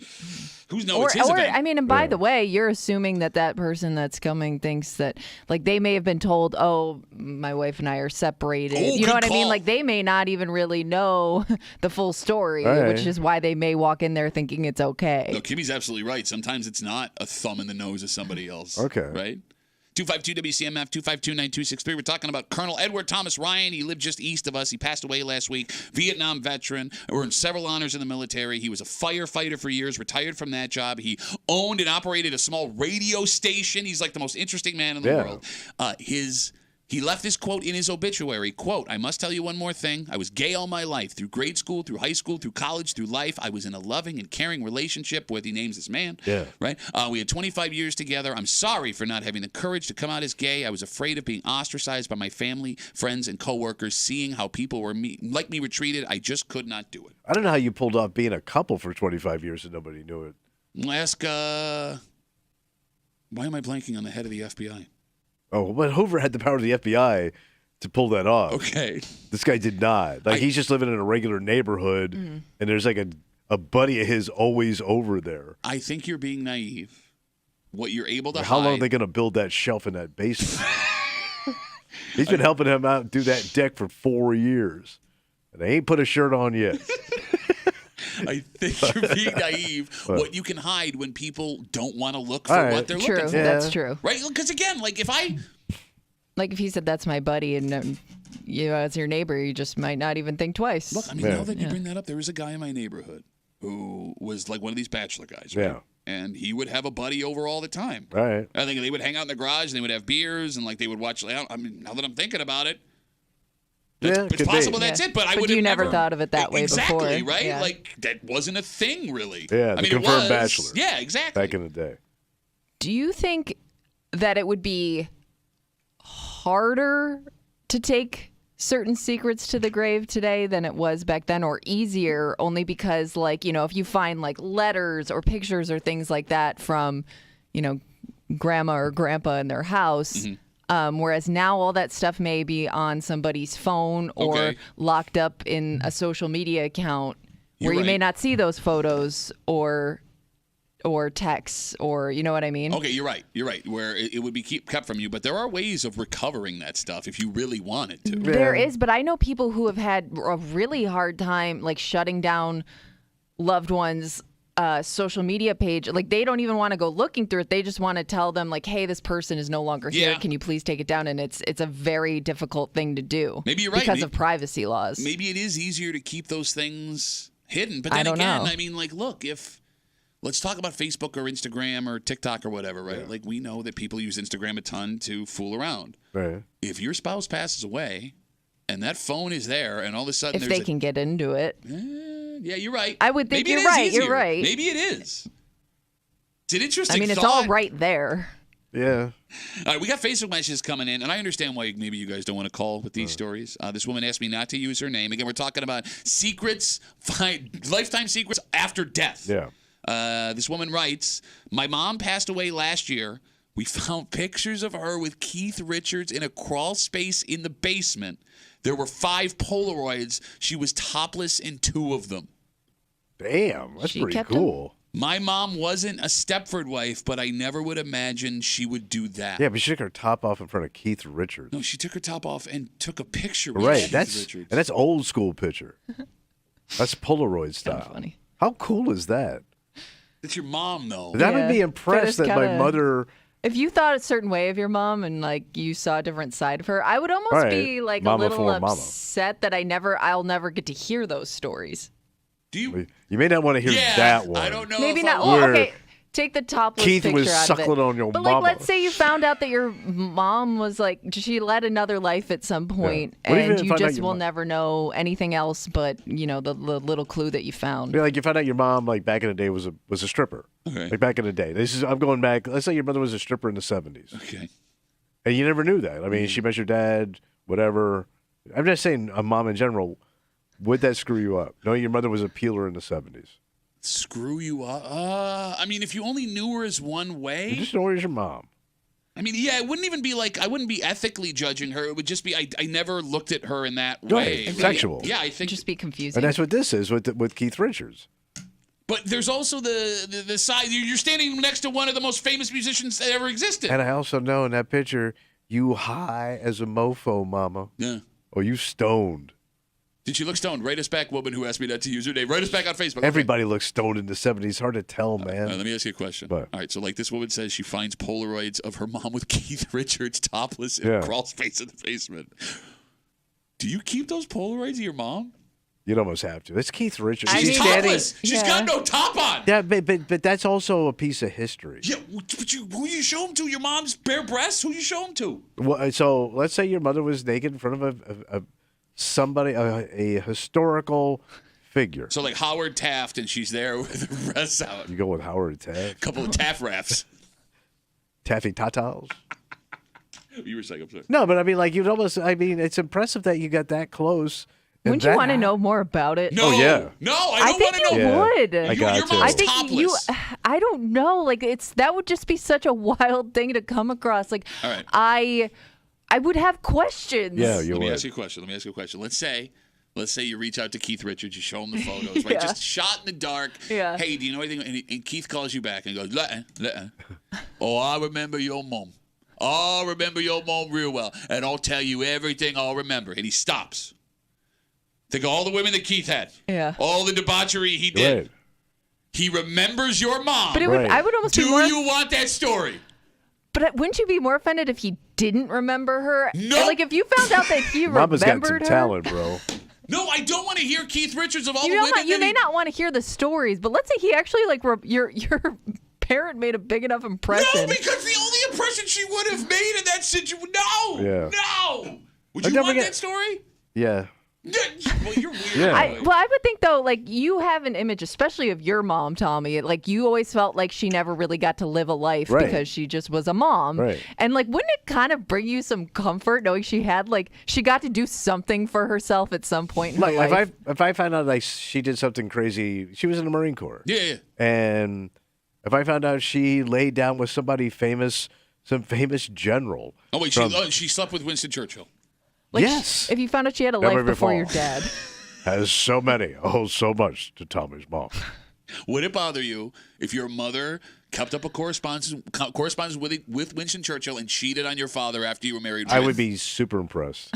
Seriously? That's so cool. Serious, but that's your family. But he that's also knows the Winston way his effing- dad treated his Okay, mom. fair enough. Right. I don't know if Winston Churchill would have treated her any better. But you wouldn't be impressed if your mother laid down with somebody. No, I don't want to know. I don't want to know that stuff. What is wrong with you But wait, people? you don't want to know details, but wouldn't you kind of like Yeah. be like, "Hey, go, mom"? Okay, I'm gonna ask. Because first of all, your mother's way cooler than you right off the bat if that happens. Because she knobbed Winston Churchill? Yes. We will knob him on the beach. We will knob him. All right, Kimmy, who's your mother's favorite band of all time? I'm honestly not sure. How are you such a terrible child? You can't tell us. I don't what know who your- her favorite. I mean, she loves Bruce Springsteen. All right. The boss. You find out Yeah. that your mother slept with Bruce Springsteen. You're impressed? I think I am. You'd have to be. It turns out there's Like, I would she not kept judge my it- mom for who she was before she met my dad. Okay. Look, I mean, I don't want to. But you're very uptight when it comes to Uptight about not wanting to hear sexual stories about my mother or my Right. father. Yeah, I'll take that. I'll wear that badge. But Dad, who cares? Dad sex stories. All dads are pigs. Your dad might actually be telling you the truth, but you're not going to believe him anyways. No, there's no way my dad would be telling me the truth. Maybe not your dad. I had sex with Joe Carter while we were on deck. That's why he makes that face? 252 WCMF again. We're talking about this colonel who passed away just east of us outside of Albany. Edward Thomas Ryan, long story short, Vietnam vet, firefighter, retired. He owned and operated a radio station, several honors in the military. He went down to New York during 9/11 and helped take care of that situation right after it happened. He left a quote in his obituary explaining that he was gay. He's always been gay. He had a partner for 25 years. Nobody knew. He apologizes for not having the courage to come out as gay. He was afraid, he said, he would be ostracized by his friends and family. We're talking about that secret you take to the grave. Now, obviously, cheating on your spouse or having, some side kid is different than being afraid to live who you are. True. Right? But, I mean, They're all secrets. Yeah, and it can shock the hell out of you. Dave writes us on Facebook. We found out my grandma was adopted after she died. No one had any idea. We found out my grandpa was adopted. After he died. No one had any idea. He never told anyone. All our lives we thought thought we were full-blooded Italian. Turns out, just on my grandma's side, we're also Russian and Greek. Oh, okay. Russian, Greek, and Italian. Well, Greek and Italian is pretty much the same thing. It's basically the same cheese. Yeah, so you're just throwing a Russian curveball in there. Wow. Finding that out would be more of a mind F than you think, too. The adoption? Well, look, a lot of people take big-time pride in their family ethnicity. Oh, yeah. Like, Tommy, your dad loved being an Italian. Oh, yeah. I am very proud to be Irish. And you believe all your life that you are this one thing. Right. And then, boom. Not so much. It's also something people are finding out by accident with that 23andMe.com. Oh, yeah. Oh, the ancestry thing? Yeah. Oh, it turned out Grandma lied.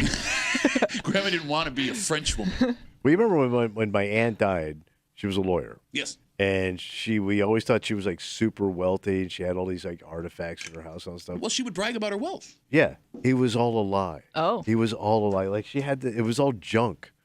But she just made up stories. Do you think she actually believed it, though? No, I think she was a really good lawyer. Yeah, she got some of it at Pier 1. Yeah. And you laughed, man. You laughed.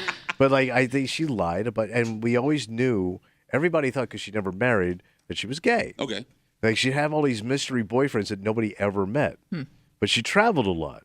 So I think she was a woman in the closet that when she went to these other towns, she had like connections. No, that makes sense. You know, there was probably like a network of it back then. Because, you know, that stuff like Did that. you say there was probably a lesbian network back then? That's what he said, yeah. The lesbian network? You know, not a network. Was it like the Psychics Network? Yeah, like that. Call me now. Wrong psychic. She was actually part of the lesbian network. But I bet you she was, man. Okay. But you know, like your aunt lying about having money, because this is the greatest practical joke, in my opinion, in the history of mankind. Yeah. Because you and your family only stay connected in the hopes of getting inheritances. No payoff. Like, you will go out of your way, hours out of your way, to go visit elderly family members, and we'll say out loud, I put all that work in. I'm only doing it because they're dying and I want a piece. And for you to not get a damn thing is such poetic justice. And she bought a high-end casket. Yeah. 20 G's. 20 grand for a 20 casket? G's. Put her ass in the ground. Wow. You know what the craziest part is, Kimmy? What? She got it at Pier 1. Yeah. All right, let's take a break. This competition is going to look a hell of a lot different this year. Oh, okay. First of all, you're not going to have the guy. He's out? Well, he's out, but not by his own volition. Oh. He's being forced out. He's been forced out, and he wants back in bad. What did he do? Well, what kind of 4th of July are we going to have without this man? Oh. His big old hot dog mouth. Yeah. We'll get into it next here in the break room on 96.5 WCMF.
What's the point of even having a country?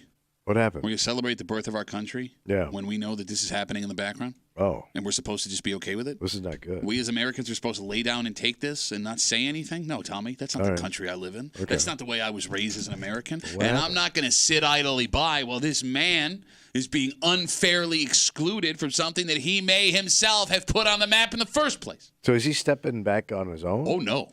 Oh, no. He wants in. But they don't want him. Oh, the big old greedy fat cats. Yeah. You're hanging out in the break room, right? It's just Classic Rock 96.5. WCMF. There are traditions in America on the 4th of July. Yeah. Fireworks, family barbecues. Oh, sure. Right? A whole bunch of stuff honoring what has been done for this country by millions of Americans throughout history that have shaped and changed it. But most importantly, What's that? there's the Nathan's Hot Dog 4th of July eating contest. Oh, Coney Island staple. Coney Island. Oh, I got a mouthful of hot dog. So the man who has dominated the Coney Island Nathan's hot dog eating contest for decades now is Joey Chestnut. Yeah. You know Joey He's a Chestnut? name. Like he's a household name Yeah. for eating food really Yeah. fast. Yes. Yeah. And his premier stage is that hot dog This is eating his contest. Daytona 500. You got it. You got it. It was announced yesterday that Joey Chestnut has been banned by the Nathan's Hot Dog Company from competing this year on the 4th of So July. why? He signed an endorsement deal with a vegan hot dog company. Oh. Okay. So he's not. So did he go vegan? Or I'm this gonna is say just due no. to an endorsement? I'm going to say he Okay. didn't go vegan because he wants to participate in the hot dog eating contest. Now, I don't know if he wants the vegan hot dogs, and that's why they won't do it. I Is thought the that problem? was his request. Okay. Because All I right. thought everybody was kind of pissed about this, and then they kind of read why they're not letting him compete, and it's because he wants to be seen eating these The product hot that he dogs.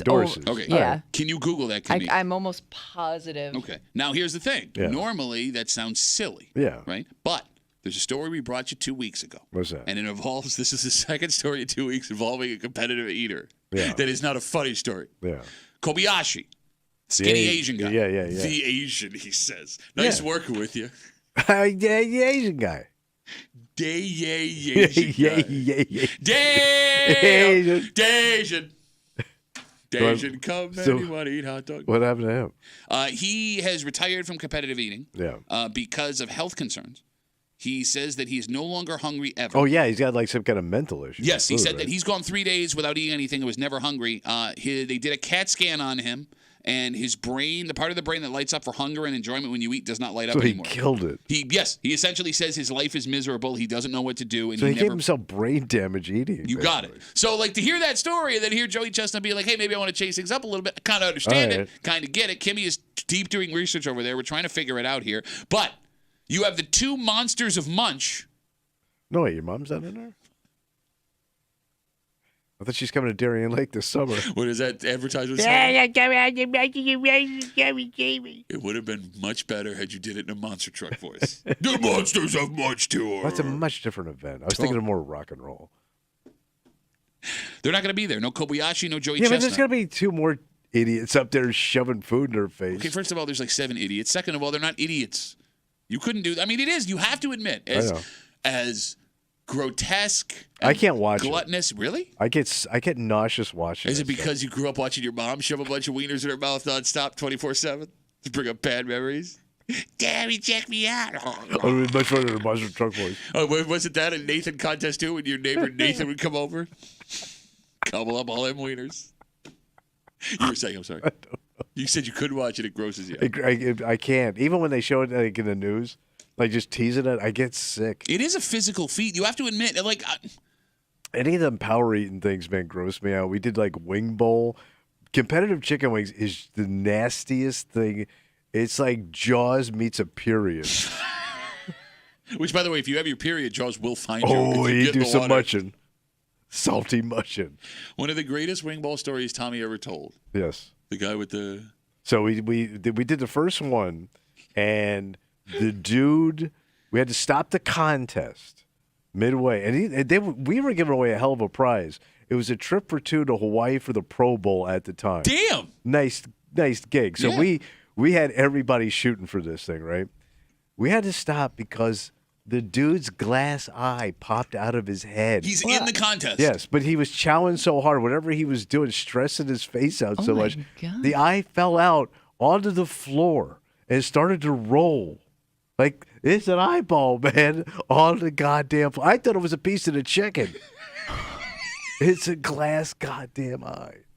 252 WCMF 252-9263. Joey Chestnut, the world champion competitive eater. He's at the Nathan's Hot Dog Eating Contest every year on 4th of July. He will not be competing this year after signing an endorsement deal with a vegan hot dog company. It's the Nathan's decision, not Joey Chestnut's. He put out a statement yesterday asking, please include me. I need this. Yeah. Right? Kimmy, what do we got for information over there? So according to MLE, which is that Major League Eating, is that what that is? That's a real thing? I don't know. Wait, there's a I league? assume that's what There's MLE a league? is. Well, yeah, because there's different things like donuts and No, I get all it, kind but of I stuff. thought that was Slim just Jim. like- I don't know. Slim Whatever Jims. MLE is. Okay. Chestnut wanted to introduce a different type of hot dog to the competition. The company admitted that they gave in to his previous demands, but swapping hot dogs was the last straw. Well, I guess if you want to talk about fairness. Well, it is. They are sponsoring it. I mean, I kind of. So I don't know if it's progressed since then. I don't know if new statements were made, but it's New statements were made. Well, it seems like both parties are going back and forth on who said what. And All right, let me ask you a question. So let's say this vegan hot dog company is going to do their own event on the 4th of July to compete with Nathan's Hot Dogs, right? You'll have Joey Chestnut on one side eating vegan hot dogs to compete, and then the actual contest, but with no star power because no Kobayashi either, Right. eating regular Nathan's Hot Dogs. Which one are you watching? Well, I can't watch, but Okay, if I if was you're gonna gonna- watch, I'm gonna watch people actually eat hot dogs You don't want to see how hard it is to choke down vegan hot dogs? because it may be easier. I don't know, but it's not a hot dog, Yeah, you're right. and none of those things taste good. Oh, okay. No, hold on. That Impossible Burger. I had the Impossible Whopper, and if I had not taken a bite of a regular Whopper before the Impossible Whopper, I don't think I'd have been able to tell the difference. Because we have vegetarians in the family, and you can't grill that stuff, man. Yeah, no, it does not look good on a grill. It doesn't work. It's like trying to grill ground up sponge. But you always have to take a bite out of curiosity. And Like, I wasn't. I like that. I like those veggie burgers, like those frozen ones. bet you do, you veggie ass bitch. I like them. Yeah. Look who's talking, man. Well, no, I just wanted to try the vegan The Whopper or whatever Impossible it was. Burger or whatever. Impossible Whopper because it was like such a big deal at the time. I had a bite of it. All right. It was okay. All It right. wasn't terrible, right? But I never went back to it. But it also didn't satisfy you. Like it didn't calm your carnivore craves. Kimmy, Yeah. Joey Chestnut eating vegan dogs versus the actual competition, same time, July 4th. Which one are you watching? versus like if they did let him If compete. if they Man dog versus vegan dog. If he's doing his own competition away from Nathan's, which one are you watching? I'm probably watching the traditional one. You gotta go that is. traditional. I mean, the whole like show of it all. I just don't. I think that's really what people watch more for, anyway. I mean, think of the damage they're actually doing to their bodies, putting all that bad stuff in your body. That's kind of the charm of it. It's not charming what you're Well, it is. describing. It's what you're watching them really do physical damage to their interior of their bodies. Boy. Yeah. Kimmy, would it bother you if your husband decided he wanted to take a run at competitive eating? Ooh. And he's a chow hound. Yeah, I mean, that guy can... He can speed eat. Yeah, I think that would. You would discourage him. I mean, I would if he really wanted to do it. I would. You'd have to I'd cheer him say on. go for it. Oh, be I think it part would of the Munch Bunch? it would ruin food for him. Yeah, probably. But let's say he's got a talent for it. I mean, there is money to be made. Sure. Everybody's got one in their family that you know, man. I mean, he kind of we trains could put like him in he a is contest. already. He'd do Anyways. all right. We come back, wrap it up, tell you what we're doing tomorrow next here in the break room on CMF.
It's going to be Rapperoo. Ah, the old Hump Day Rapperoo. Wednesday, Break Room CMF. They make tomorrow Thursday. You know what that means? Oh, it's time to bitch it up, buddy. That's right. We got Bitch Voice Theater coming at you just after 7 o'clock. Also, breaking news in the sports world. Yeah, shocker. Lakers legend NBA logo himself. Yeah, that's right. Jerry West has passed away at 86 years old. We're losing all the great ones.